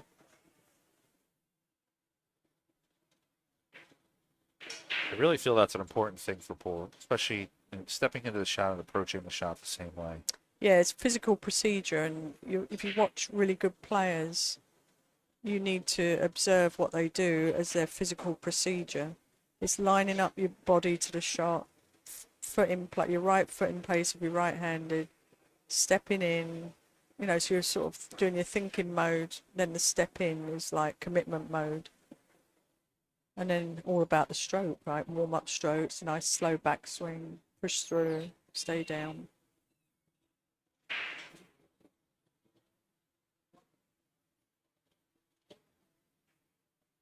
So would you cross bank this, or would you play the safety? So you're talking earlier about confidence. Yeah, true. If I'm feeling confident, I'm going to go to the side pocket. I kind of like the cross bank here, because I feel like it's a natural...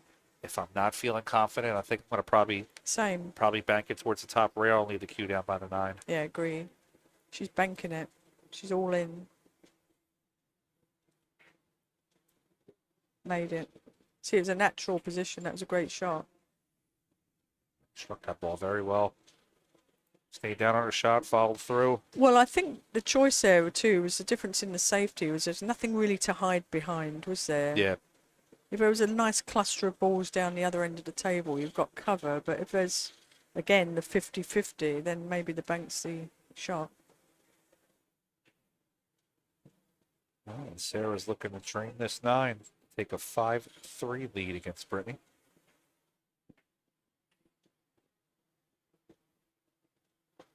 All right, guys, we're going to take a word from our sponsor. We'll be right back.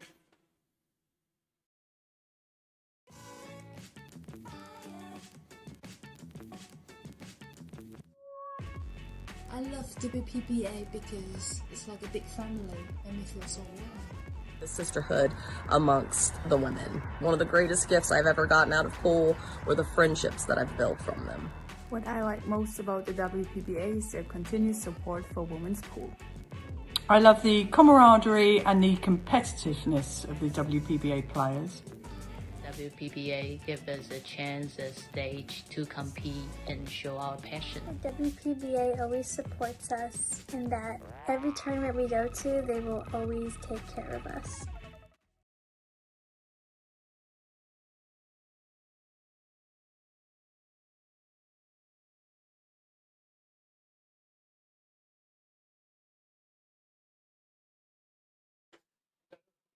There we saw a nice break. The balls have opened up.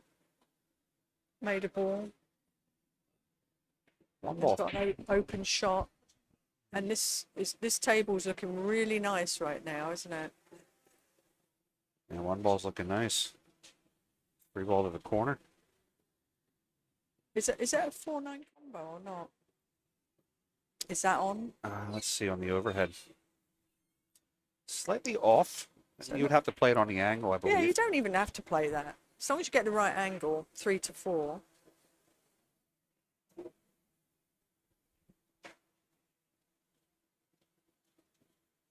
I would just play inside of the 3, I think, and stun over. So high right, play down the rail, the long rail, come out. Oh, she played the other way. Maybe that's an option. It's choices. She can play the 3 and stun off that rail to set up for the 4-9. Play in and out, or a bit of high touch of left, maybe. You can either use the second rail or not. You can drift it or use the second rail. I like to use the second rail so I don't land near it. That was a nice shot. Walk around, make sure you don't leave yourself too thin of a cut, because you can go inside or outside English here. Or leave yourself not too much of an angle and just not use the second rail. You know, just drift up for the 6 ball, sorry. So I'm thinking 4, 5, 6 here. Yeah. Whoops. Don't want to be straight in. She's got a slight angle. She didn't want that. You can tell from her body language. Yeah, the toughest shot here, I think, is the 6 to the 7. Yeah. At distance.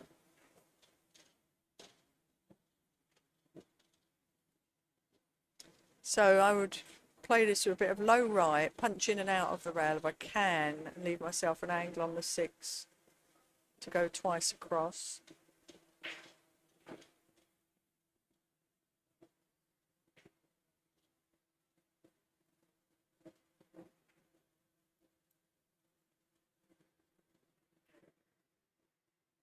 Yeah. So let's get that angle. See if she's got a chance to drift down, or yeah, I think you could drift down with low right and let the spin do the work to get to the 7 and leave an angle, or you could punch it twice across. Does she have to worry about any possibility of scratching in the side?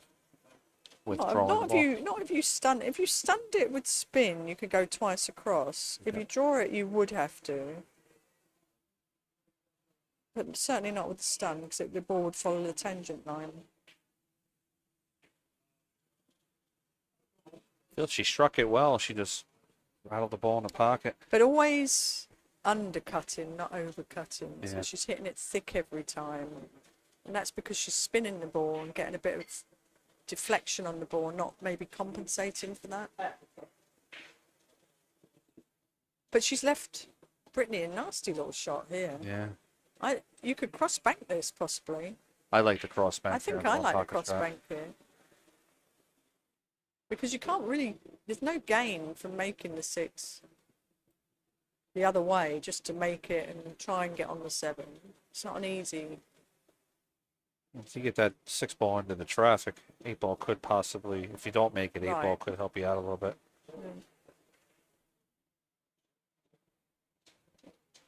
Just got to be careful of double kissing here. See how she chooses to play this. Those particular shots, high inside. High inside, yeah.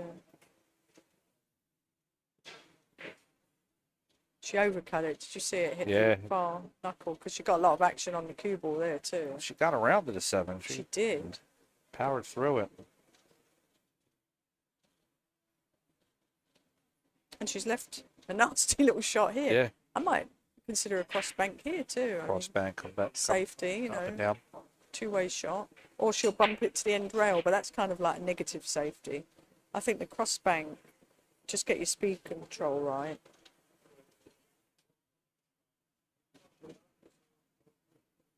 I'd see, I knew the bump, that was something you could control, but it's not really, you know. It's an easy safety to play. This is one of those confidence comes into play again. We were talking earlier. Would you bank it? Would you play the 2-3 rail? If I'm not playing well and confident, I'm going to play off the left side of the 6 and use the 8. Yeah. And if you're confident you're going to go 3 I'm going to rails. go 3 rails and go for it. Yeah. You know, the thing with that shot also, if you control that cue ball, the 3 rails, if you've got your land your cue ball on that end rail, chances are you're going to get a save too. Yeah. I like playing off the right side of the 6, hiding behind that 9. Yeah. Could even come up, depending on how she hits it, come up behind the 7 and really put her in jail. Because if you double bank the 6, which is an option, the cue ball kind of goes a little loose, doesn't it? Oh, she went thin on it. Oh, that was dangerous, wasn't it? Yeah, especially going towards the pocket. And plus the 6 is makeable now. Hitting it on the thin side. And with the natural angle. Way, yeah, your way of sort of covering both balls. Yeah. With the natural angle here, she doesn't have to use a lot of English or spin, just come down the table. Yeah. Just focus on making the ball here.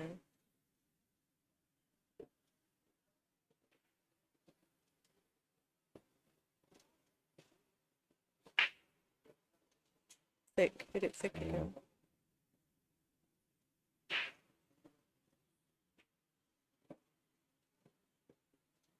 So I was told a fun fact in pool, and I'm sure you probably know this. Do you know why they call it English in the U.S.? No, I have no idea. Can you tell me? Because of an Englishman Really? playing spin on the ball, because you guys call it spin over in We do. England. But I So don't understand why an Englishman, why... an Englishman in the U.S. was playing it, and they were calling it English because he was the player shooting the spin on the ball. spinning Really? The ball, yeah. Yeah, we call it side spin. I heard that from Mr. Phil Yates. He told me about it. Because I always wondered when I came over, I'm like, why do you call it English, not French or Spanish? Getting Did close that to well. the work. Sit on top of it. Well, that's okay, isn't it? A thin hit. You can either stop the cue ball there, but then the 7 is rogue, or you can just come off thin off of it, which is a nice safety. And maybe use a 9 as a blocker. Yeah, I like playing the speed on the 9. Yeah. Essentially stop shotting the cue ball.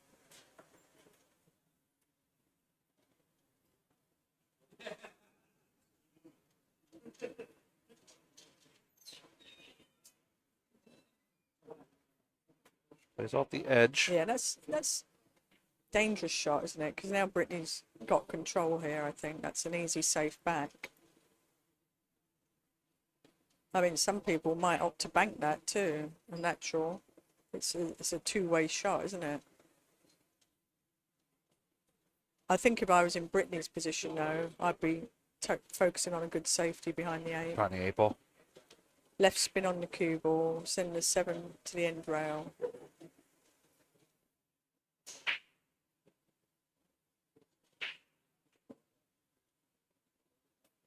A little Nice. firm. Yeah, just overhit slightly there. I don't feel like either player has got the feel of the speed. Do you? No, I agree. I believe they're just about, I'd say about a full diamond off on their Yeah. speed a little bit. Yeah. Not quite comfy here.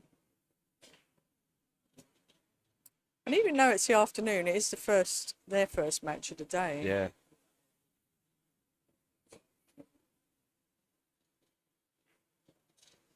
Just a little short on that safe back. And the thing Brittany does a lot for the WPBA. She's vice president on our board, so she's always in the background doing something too. There's a lot going on. She was in the room for no more than 20 seconds. She was signing an autograph already. Right.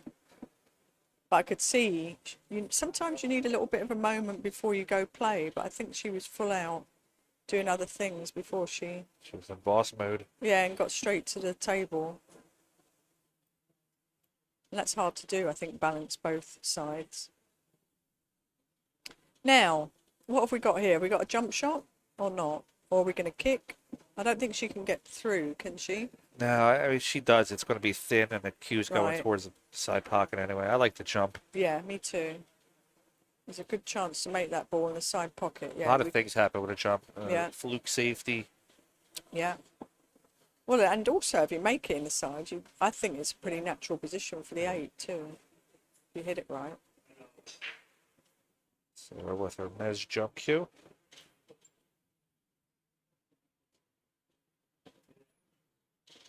Well, and we're not on a shot clock here. That's something to mention too. We don't have a shot clock operator, but normally that would be a 30-second shot clock with a 1 extension per game. The shot clock stops if there's a player on the other table, correct? Oh yeah, if there's somebody in your way while you're about to shoot. Yeah, if there's an obstruction, it would stop that clock. Actually, I think we're a 40-second shot clock on WPBA tour. But in internationals, I think it's 30.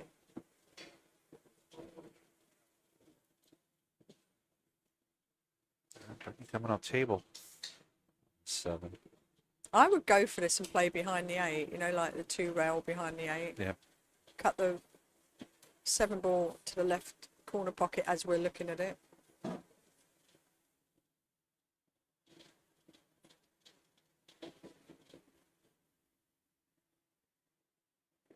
It's like a free shot, so to speak. She's coming low on the ball.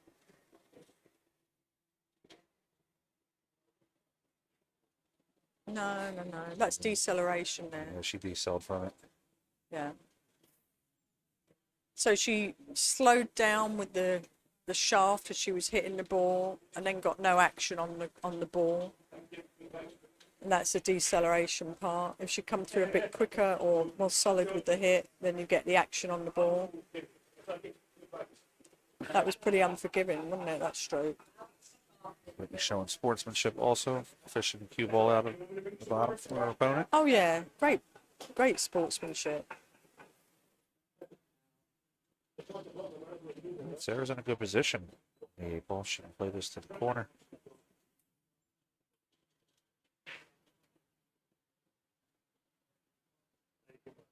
Float down for the 9.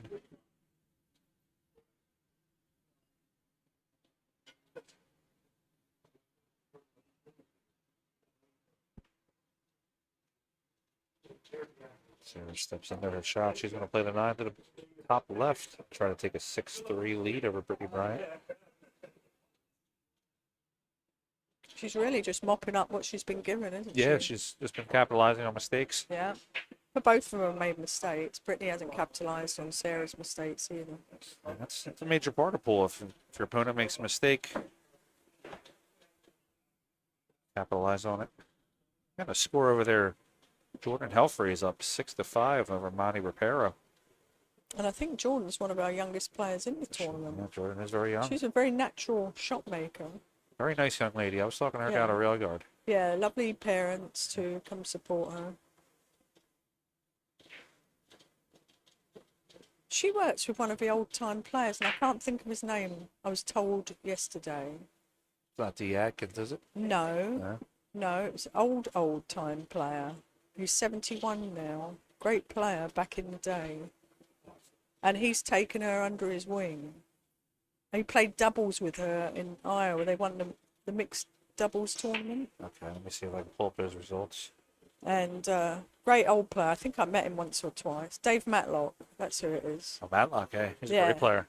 Dave Matlock has taken him under her wing, and what a great mentor to have. Matlock is one of the best bar table players in history. Really, I'm expecting a lot of good things from her in the future.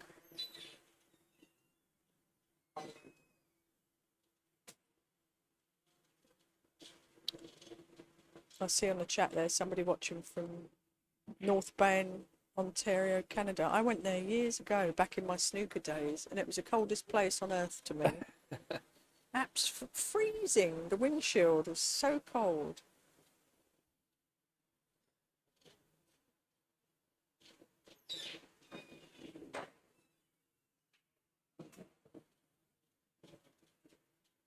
Come from behind, kick the 2, cross table. Yeah, she wanted to catch that thinner, play a safety shot back there. That was, she'll be disappointed with that one. It was an easy kick, but could have been a lot better. Gives Brittany a good chance to play the 2 into the side, set herself up for the 3 ball. Yeah, she's got to steal this frame. If she doesn't steal this frame, I'm afraid it's all Sarah's way then. She hasn't, to me, the Brittany that we know hasn't showed up this match. That's what I said a little bit. She can be hot and cold, but and the better player she plays, she sort of comes with it. But she's struggled in this match.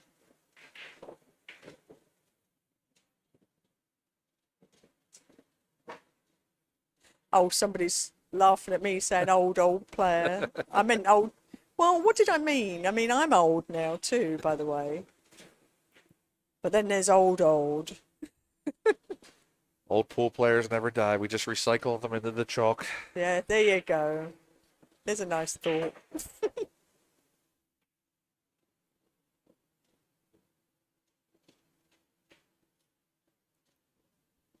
You're starting to feel her speed a little bit here. Ball's with some good confidence. She's going to go forward 2 rails. This is a test of this shot, right? She overcame that one, so now she's dropped on that really nicely onto that 8 ball. Doesn't have to do too much, just focus on making the shot. Long bridge hand. She just wants to get on with it and get into some type of flow, you could tell. She's like, okay, that's it. I can't give up any more games.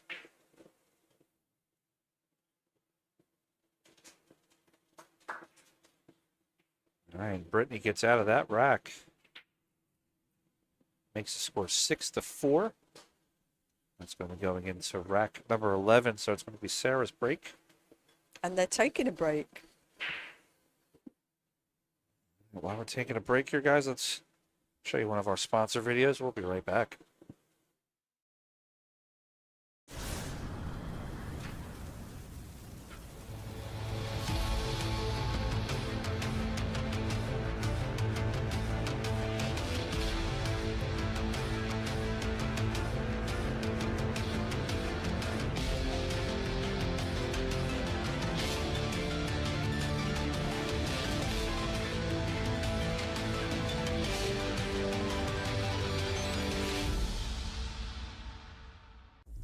Digital Pool is the ultimate app for billiards enthusiasts, tournament directors, and league operators. Digital Pool enables world-class billiards events by using innovative technology to enhance and streamline the experience at every angle. Experience features like live scoring, text notifications, table assignments, real-time match updates, automatic reporting the Fargo rating, player stats and profiles, live streaming overlays, online player registration, and digital payment tracking. Enjoy all this and more by signing up for your free account at digitalpool.com.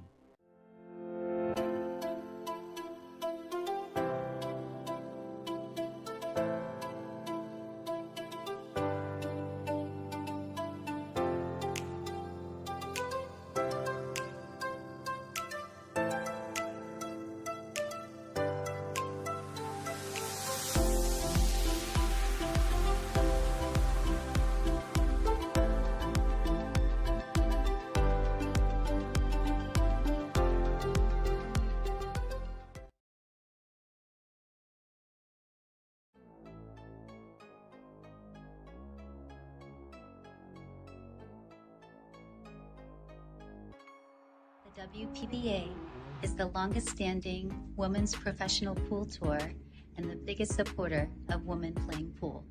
An incredible community of strong women and people who are putting a lot of time and effort in growing women's pool. It gives women something to strive for, a reason to improve their game and to try their hardest to become a better player. I get to play with the best players in the world, and not only that, but I get to call them my friends. Every time I get to come to an event, I feel at home with all of the girls. Meeting and competing against fierce women. The camaraderie amongst the players. The fierce and high-level competition with a beautiful group of ladies. We have always stuck together, and most of all, because of our competitive spirit with each other and our long-lasting friendships. The organization always listens to what the players have to say, and they're always trying to improve the tour for us.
All right, guys, our player break is done. We're going to be going into rack number 11. Let's see if Brittany was able to regroup in a little timeout there. She had a little pep in her step when she ran by us there. She did. Yeah. Yeah, I think, you know, sometimes you've got to lift yourself up. Like, what can I do to make this... To be honest with you, the way she's played here, I'd actually be quite pleased at 6-4. Yeah. I would reverse psychology myself, saying, you know what, I'm still right with her. I made a couple of mistakes, but I can still do it. Absolutely. I'd give myself a talk. Like, come on. One miss, one run out. Right. Different game. If you can get to 6-5, then the heat's on. Watch that one ball. Ooh. Oh, the corner ball went. Has she got a shot on the one? She does have a shot on the one. She does. Is she going to catch that 4 coming in? If not, the 2's at the end rail, isn't it? I think she has enough room to cut it. I think she can avoid that. But she's got a thicker hit. If she had a thinner hit, it'd be easy, wouldn't it, to get back down? But I think the way the table's running, it's going to be easy anyway. It's running quite fast on the bed of the table. You think maybe a little quarter tip of inside just to kind of keep it straight? Yeah. Depends on how you feel. But I think you're right. I think I played a little inside English. She's just having a look at is she going to catch. I think if she put outside, she'd catch the 4. But again, it's how you hit that ball into the pocket. The pocket becomes quite big, right? If you hit it to the right, left, or middle of the pocket, that changes the angle of the way the ball comes out of the rail.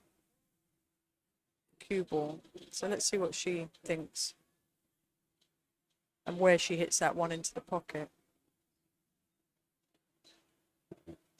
Keep it on the overhead here. I want to see how she plays it. Yeah, it did catch the. Yeah, it did. It's still rolling though. She could have opportunity. Again, it's how you get the ball into the pocket, whether you catch that 4 ball or not. She could have avoided that, overcutting it a bit with inside. Good kick and stick opportunity here. Yeah. True that.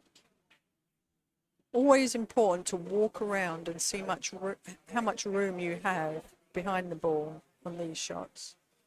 On any shot, really, it's always important to walk and check angles. That was a nice speed, wasn't it? Nice speed to get it up. Yeah. Very nice speed. And you can't really jump this shot, can you? Because of the way where the 3 is. Yeah, if she was going to jump this, she's really got to get it airborne. Yeah. And then you can lose a ball off the table like that. But looking at that 4-8, there's really... You don't want to break those up. Yeah, exactly. There's really no reason to really try to do anything crazy. Just go into the 2, I think, with one rail and just kind of contain it. So the side that she's going from, so that she doesn't break them up. Because if you come from the other side, there's a chance of doing that. Nice hit. I think she'll be pleased with that outcome.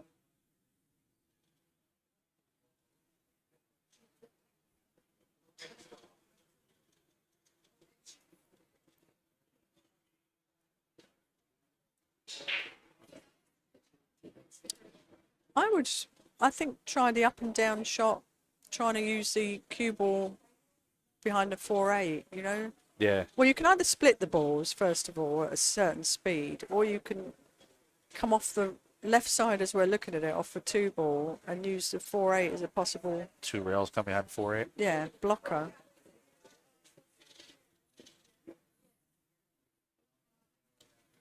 Just had a finish Boyana Sarah. Well, she went for it. That was cool, but again, what's the gain? Because if she's got an angle, that's fantastic. Yeah, she does have an angle. Oh, then that's a really good shot. She can break them up. Seen a minute ago. That was a good shot. Boyana Sajic has beaten Lonnie Fox Raymond with a score of 8-4. And, Lonnie had some tough opponents this tournament. Yeah, these days there's not many easy matches out there. Yeah. Everybody here plays at such a high level. Well, I think if you look at a lot of the international players coming over, they're not coming over here for nothing. You know, they're coming here because they want to win and they're capable of winning. And there's a lot of hard draws out there early in the event.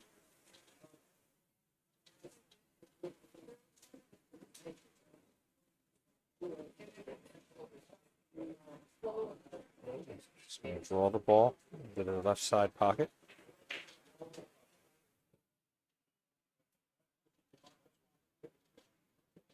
She kind of gets herself in a little jam here. Gets behind the 8-4.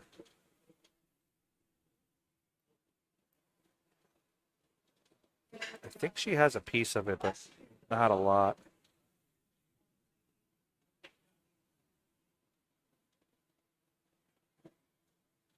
She can thin with a good speed, leave the cue ball on the bottom rail by the 6. And it's a very, very, very thin shot.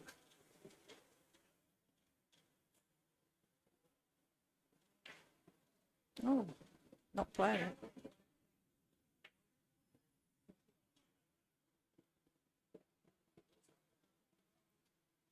That was dangerous, wasn't it? Yeah, she makes a good hit on the 4, but... I think I'd have taken the thin hit, whatever.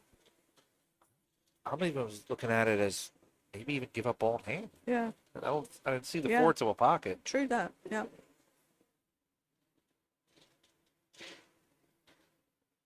Well, this is exactly what Britney wants and needs. Yeah. Runnable 5-ball out. And if she gets out here, it'll be her break with a chance to tie it. Yeah, that's going to be a different match then.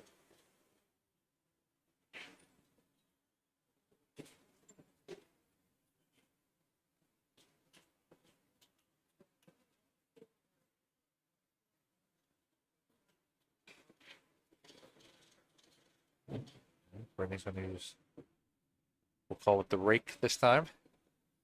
The rake? I'm going to call it a different name every time. That's for gardeners, isn't it? Play the 5 forward. Glances a little bit off the 9, but... That's okay though, isn't it? Unless she's straight in on the 6, then she's going to be a nice draw shot here. She can manufacture a nice angle here. Or she can punch it. She's slightly off angle, isn't she? Let's see.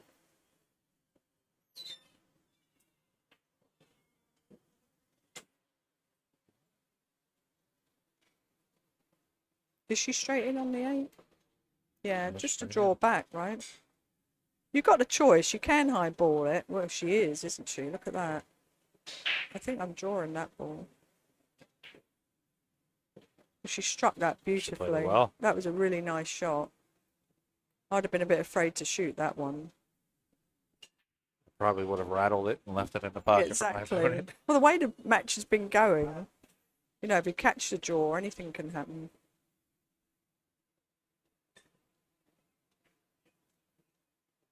Right, Brittany fighting back here, making it 6-5.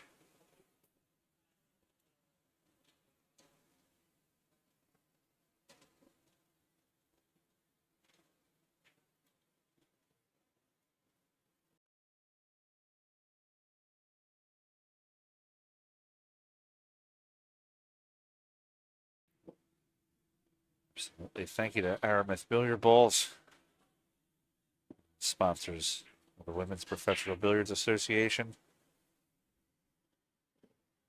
This table here, they're playing with the Aramith Black set, which is the pink 4 and the purple 5.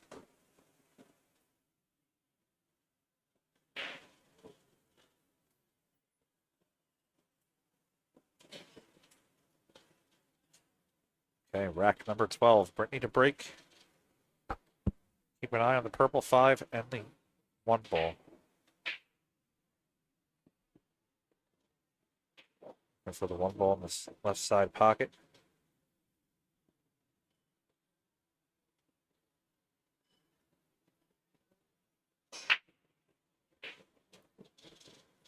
Just a little short with the 1 in the side pocket. 9 ball got moved a little bit. And she hasn't got a clear shot at the 1, has she, here? Yeah, she's in a little bit of a tough starting position. Don't know if that's an easy save or whether it might be wise to push out here. Because where the 8 ball is, like banking it back up table, can she avoid that 8 ball?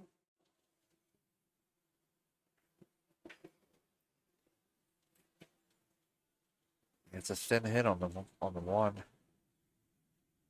Again, like we were talking about earlier, you've got to make sure you're controlling one of the balls. I think I like the rollout here, playing the cue ball to the bottom left on this graphic. Yeah, you know you can get put back in trouble, but it might be worth the risk. Yeah. Brittany's going for the hit. She'll be coming across the 1. She does.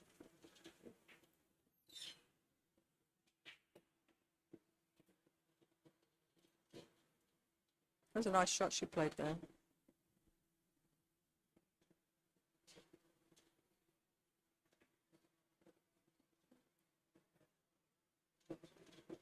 Left Sarah a piece of the 1 ball here,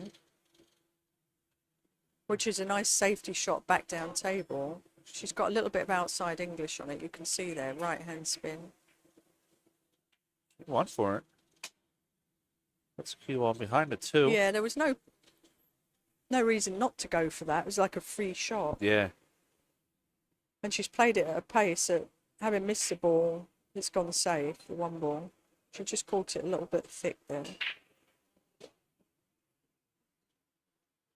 We see Nina Torvan from Norway behind Brittany, getting herself ready for her matchup. We have the 2 o'clock round here. When this round commences, take a short dinner break. We'll come back at 5 p.m. The A-side matchups.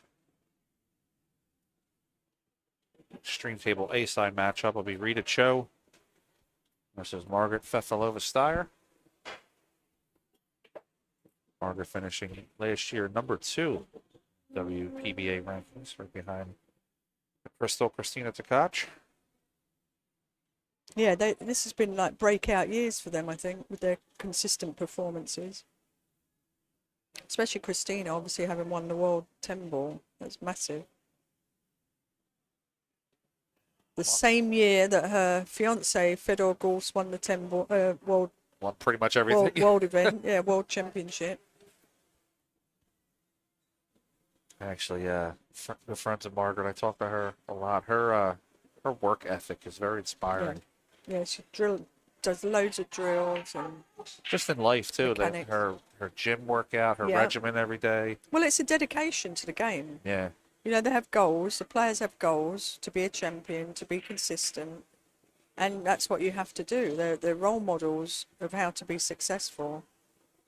Her and Tyler said that, to put it blankly, they said we're athletes. We're not, performance athletes versus like baseball or basketball conditioning, but a different kind of conditioning, mental and physical. Yeah. Playing 10, 12 hours in a tournament. You've got to work at all aspects of the game. The way you eat, the way you prepare, your mental side, physical side. She got back just barely on that ball. She's got a good angle for the 3.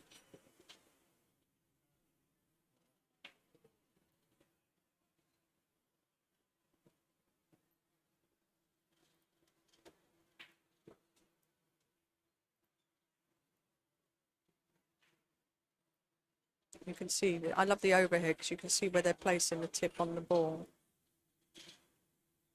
I always think about the ball like in two clocks, two circles, one tip of English, two tips of English, and it's easy to have a frame of reference then. When I'm using side spin lanes. She's out to the 4 ball.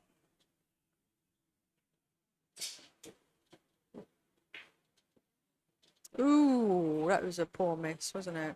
Too worried about the 6 ball there, I think. Took her eye off the 4. Yeah, I like punching that ball off that rail. Yeah, in and out. Yeah. That's kind of the, I don't want to say the negative way to play it. Yeah. But you can tell there's a lack of confidence there. The punch is more of a confident stroke.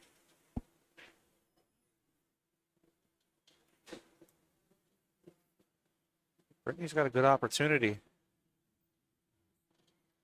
Yeah, it's a natural, isn't it? Floating it around 3 rails. I think she's going to go for the safe, though. Yeah, I know. You know, even though if I'm struggling a bit, I've got to play the make on this. I think she can still play the safe on the 4 and leave the cue down table behind the 8-9. Yeah, true. Actually, it wasn't the shot I was thinking of. I was looking at going around the table, but it's not the angle that I thought it was. But I still think I'm going for it. But it is a blind pocket. It's a tough one. Speed's not right. Look, she's short. Yeah, a little short on that. On that sort of shot, mentally, you should be saying to yourself, end rail. Exactly. Like, Park it all the way on our end rail. End rail. Again. If my opponent takes an 8.5-foot shot and makes it, there's nothing I can do about it. The skill came through. Yeah. So she's looking at going for this again. She's had a few of these little testers, hasn't she? Yeah, Is it a little dangerous with the cue ball? Well, I mean, with the 7 really kind of blocking the path to a straight in scratch on the top corner where she's at, I think she could fire at it and kind of come around the table. She's spun that ball. Spun it in a little bit. A little bit of a back cut now on the 6, but playing the proper speed. I don't see either of them firing the balls in at this point. Yeah, exactly. You know, kind of using more of a multiple rails. Yeah, kind I of don't pushing think it the in. confidence is there.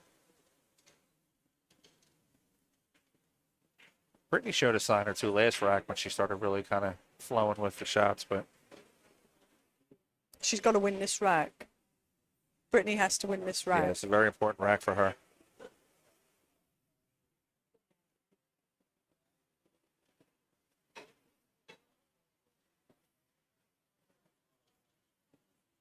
That was a good shot. Let's see where the cue ball goes.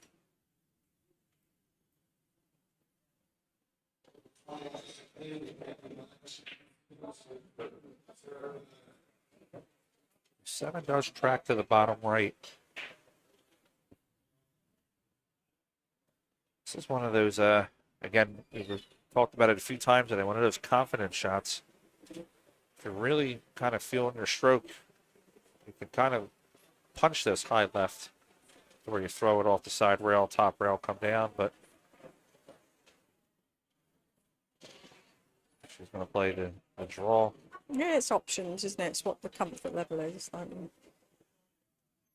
again, she's 50-yard lining it here. This is the either or, isn't it? You could play it into either. Well, she's definitely favouring that left side. Yeah, I now. like the left side too. Yeah. Touch of outside English. Would you put a touch of outside? I would, yeah. Because you can come bottom rail, side rail, kind of overplay the ball a little bit, and even if you overshoot the ball into your intended pocket, you're really still going to have a shot somewhere. She's drawing it.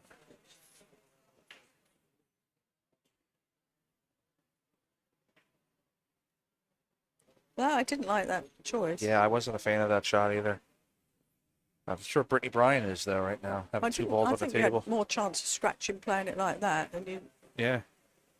You hit it slightly off, you know, but I didn't like that choice of shot. Brittany's got a good angle to play the 8 in. It's about 2 rails. Bottom rail, right side rail for the 9 inside pocket. Yeah.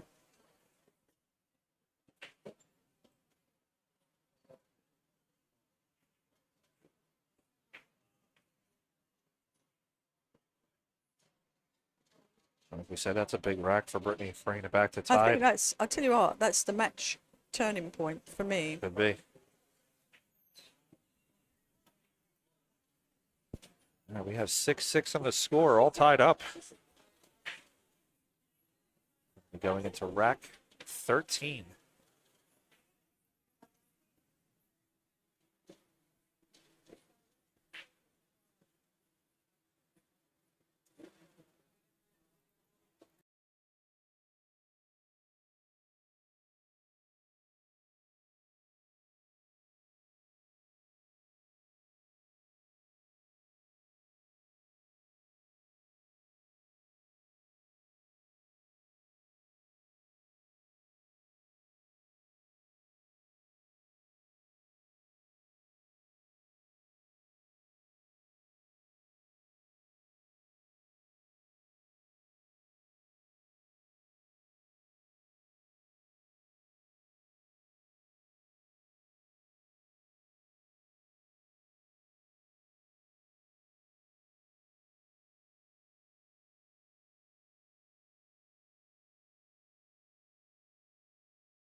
All right, Sara scratches in the side pocket, makes the one. Guys, we're looking at the time here. It's 4:10, and Allison has a match at 5 p.m. So we're going to say goodbye to Allison for now and thank her for spending the time here. Actually, before we go that real quick, let's look at this 2-9 possibility to put Brittany on the hill. Oh, that's a little tempter, isn't it? We'll let her shoot this shot, and then we're going to let Allison go and get herself warmed up for a match. Well, it's a pleasure being here. Thank you for having me. Thank you so much for commentating. I just We want to see. appreciate it. I just want to see if Brittany makes this shot. Yeah, I think we're all standing here watching. And that was a quick turn of events. If she makes it too, puts her on the hill after being down 6-4. Huge.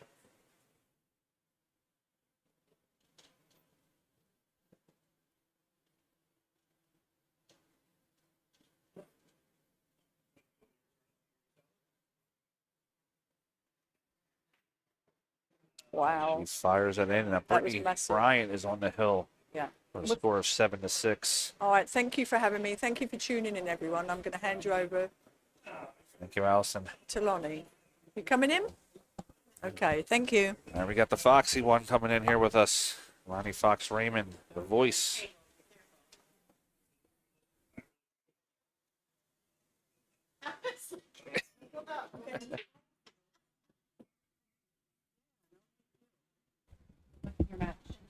All right, we have Lonnie Fox Raymond, the voice of the WPBA.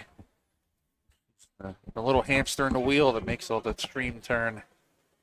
Do you feel special, Frank? Do I feel special? Absolutely. Yeah, because you have my headset. You want to switch? No, you're fine. You're fine. I'm just playing. So how are things going? It looks like Brittany's made it to the hill first. Brittany will probably tell you after this match that she didn't shoot her best, and so will Sara. They missed some key shots in the match. Alice and I were touching on the confidence level. She seems to think that the confidence was a little low on some of the shots. Brittany kind of hurt herself a little bit there by making the 2 in the side. Yeah, last minute roll-in definitely left Brittany in a bit of a bind on the 3. Although I'm wondering if she has the window between the 7 and the 9. The window. Let's see the overhead camera. She may just have the edge of that 3. I think we'll know soon enough.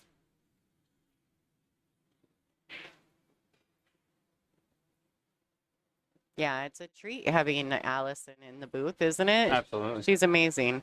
That's another one that I've crossed off the bucket list. Okay, well, you're welcome. Thank you. I appreciate it. We actually had someone else slated to get in the booth with Allison. But knowing that you were here, I knew that you would enjoy that. So I owe you an hour of stream work. So Brittany plays the rollout. I really like the safe here. If Sara plays off the 3 ball and wants to really marry that cue ball up to the right side rail behind the 8. being that she's super close to the short rail with the cue, I am wondering if she can spin the ball that much with accuracy. Yeah. We'll see what Sara chooses to do. I obviously am not versed in what's going on in this match, so I have no idea how either player is playing. I can only see the score line. Yeah, a lot of cautionary shots they've been playing. Yeah. Well, I'll were tell saying you, that Sara, I'm sorry. Go ahead. no, that's okay. That's actually right up Brittany's alley, in my opinion. It favors her for sure. Brittany's a very versed player. She has a lot of talent. She's a very good one-pocket player as well. So if you fall into the moving game with her, she's going to be a tough one for you to beat. She's got the patience of a saint.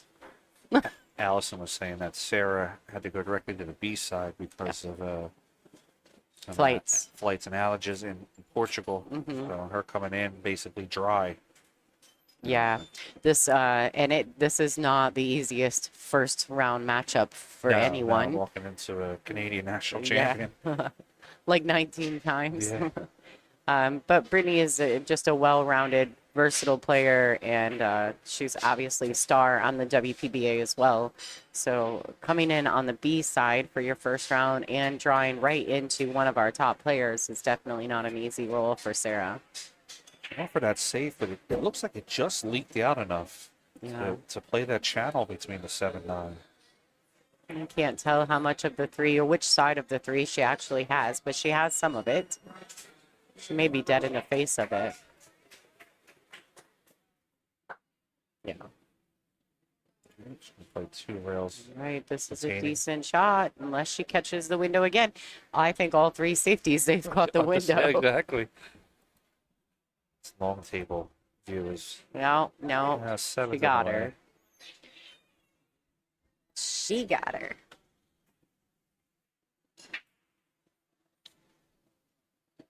So how you been doing in here, Frank?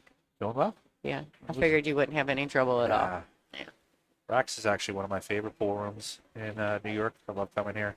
Holden and Steven always take care of me when I come here. Yeah, they're good I guys. brought the wife with me today. Everybody's, they didn't actually think she existed, but I do have one, I promise. Well, I know she exists, but it was nice to actually meet her in person. She's loving it. She's walking around watching all the matches. Yeah, she was actually sitting on the rail here, I think, when I was playing. And during one of my racks, I'm almost positive I heard her go, yes, like when I won the rack. She's very animated, so it was okay. I love it when the fans are invested. You know, for me, I would much prefer that than to be, oh boy. All right, so Rocha's got a real opportunity here. Rocha, I think it's Rocha. But good to know. Rocha, Rocha, it's okay. Out to the Rocha.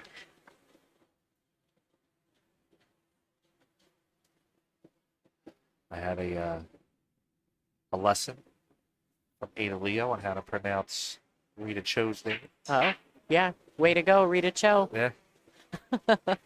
That's how I remember it. Or what do you know, Rita Cho? Like, I just use something. Yeah, Ada is our on-site phonetical wizard. Che-Yu Cho is what she told me how to pronounce Che-Yu it. Cho. Che-Yu Cho, yep. Yep. I think people naturally say Chow, but it is Cho. I think it has something to do with the U. Yeah. Because like Amber Chow is spelled, I think it's C-H-O-W, right? Okay.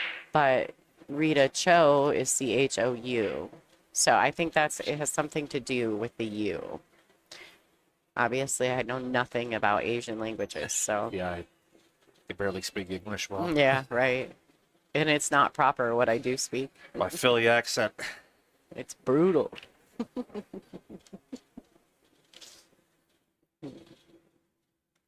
Well, it's okay, because when we were in New Hampshire, you helped me out a bunch, because there's definitely a difference between East Coast and, like, whatever that accent is. Yeah, whatever that accent's called. All right, so she came around nicely for the 4.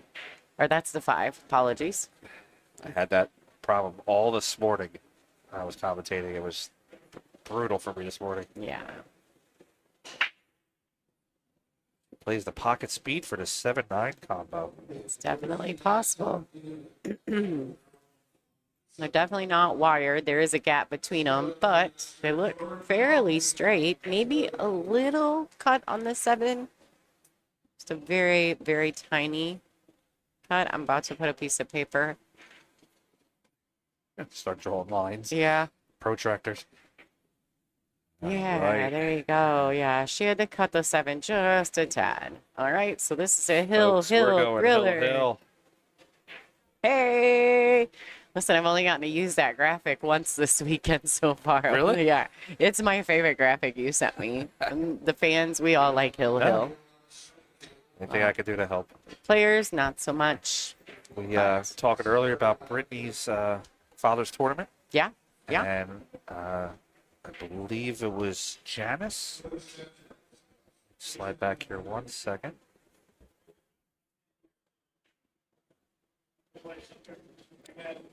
One of the fans, I believe it was Janice.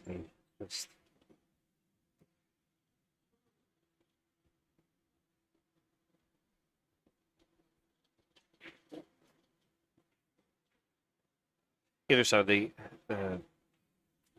I said if any fan will send $100 right away, I'll match them for 100. They're going to send 100, and I'm going to give Brittany 100 here for her father's foundation. That will make her very happy. Brittany works very, very hard. Yes, Janice Sessions. Oh, yeah, Jan. Hi, Jan. Backwoods drawl. Yeah. Michael, you get it then. Forget about it. I don't even know how it goes. I'm not.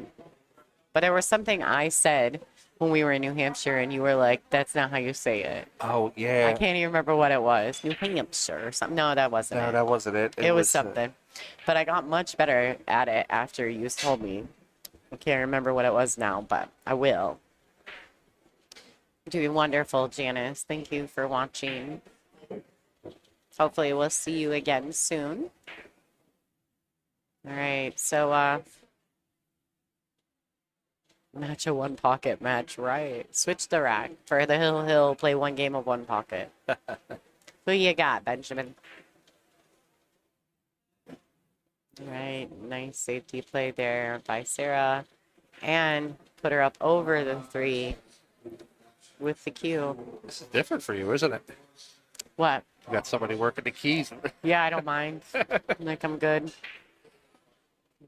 I care when it's someone who doesn't know what they're I feel doing. like I'm like somebody, like a guest going into someone's fridge. I shouldn't be doing this, you know?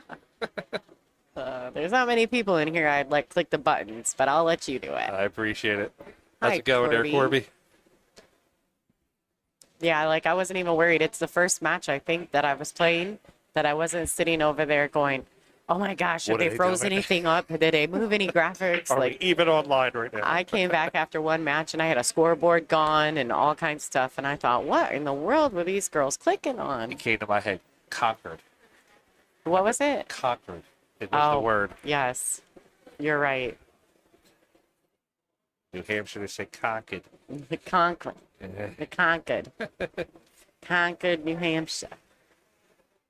Dan, I have 3 young ladies that are playing in this event. Brianna Miller, Ashley Benoit, and Sandy Cheng. Unfortunately, Brianna is out. She did not have the best tournament. I believe Ashley is still battling it. And I was not able to see the score yet for Sandy. I'll have to take a look at that in a minute. And Sarah's got the 3 to the corner. The 4 is right there on the opposite corner.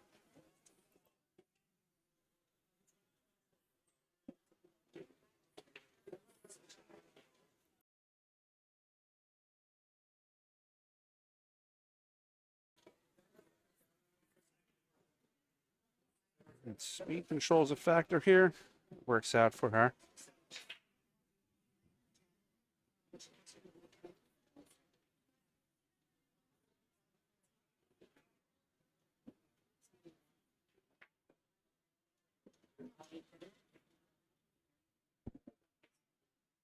And she has the 4 into the corner.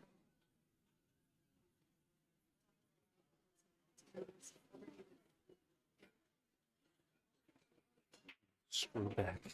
I'm gonna have to start using that one, grumpy one. Charlie Roy Skylar Hess is not in this event. We are going to try to get her out to a WPBA this year. She's got a couple of junior events that she's going to be playing in. SD, honey, I can see that. She does kind of remind me a little bit of a Karen Core.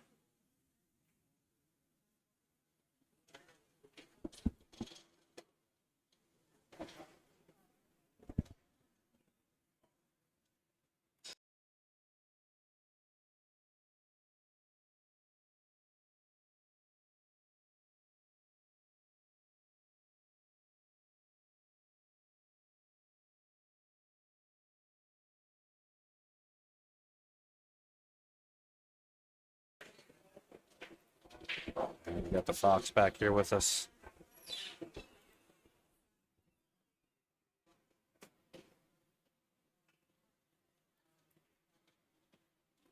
Oh boy. I don't see. No, I don't think I see that 6 going. I like back cutting the 6 towards the 9, letting the cue ball go 2 rails behind. What do you think, Ronnie? Okay. Yeah, that's a nice play. Very nice, actually. I mean, definitely, though, I think that Willis, what's she doing? She was up to something else. I was more concerned with the 7 ball stopping, so the cue ball definitely has to track 2 rails on that shot. Maybe it goes and we just don't know it. We don't see it, yeah. I think she was more concerned about getting back on the 7, and I do think she may have gotten there. You're right. It's a very thin cut, but I do think she got there. I would say that Sara definitely reminds me of Karen Core as well. Just the look, even the way she stands over the ball, the way she steps into the shot. mid-90s Karen, yeah. Yeah. Really, I really like her side angle here. It looks great. And I think her pace of play is better than Karen's, honestly. But her mechanics and body movement around the table is very, very similar. All right, Sarah's out to the 9. This is boy. Not a give me 9 either.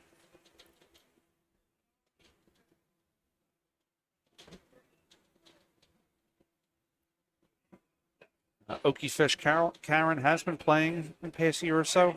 That's in my account. Yeah. If you go to my channel, PA Pro Am Pool, I have a bunch of videos of Karen playing in the Pennsylvania State Championships. Well, doing very well. I was going to say, too, I think we actually have some old ESPN coverage stuff of Karen as well on our YouTube. Yeah. Wow. Sara takes it down. Eliminates Brittany Bryant.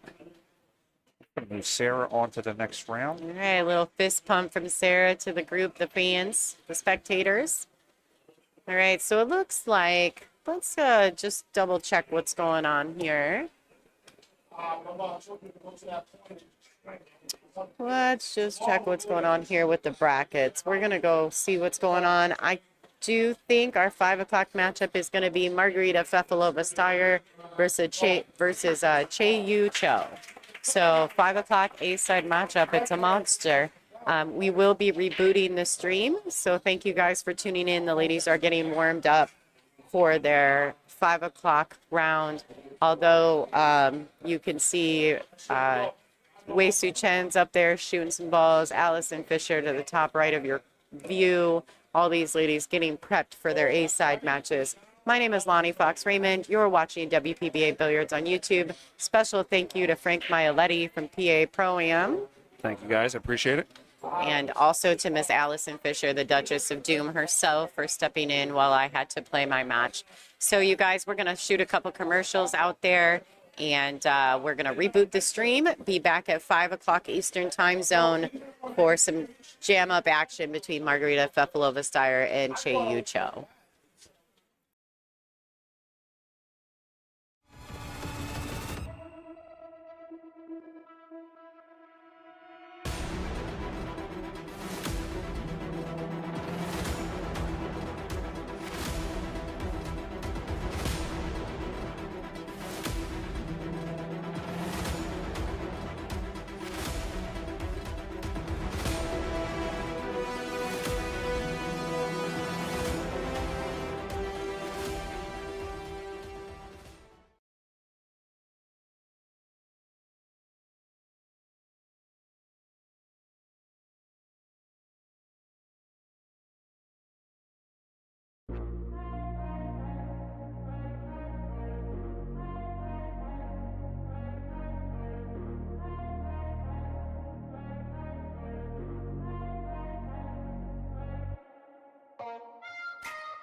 Bye.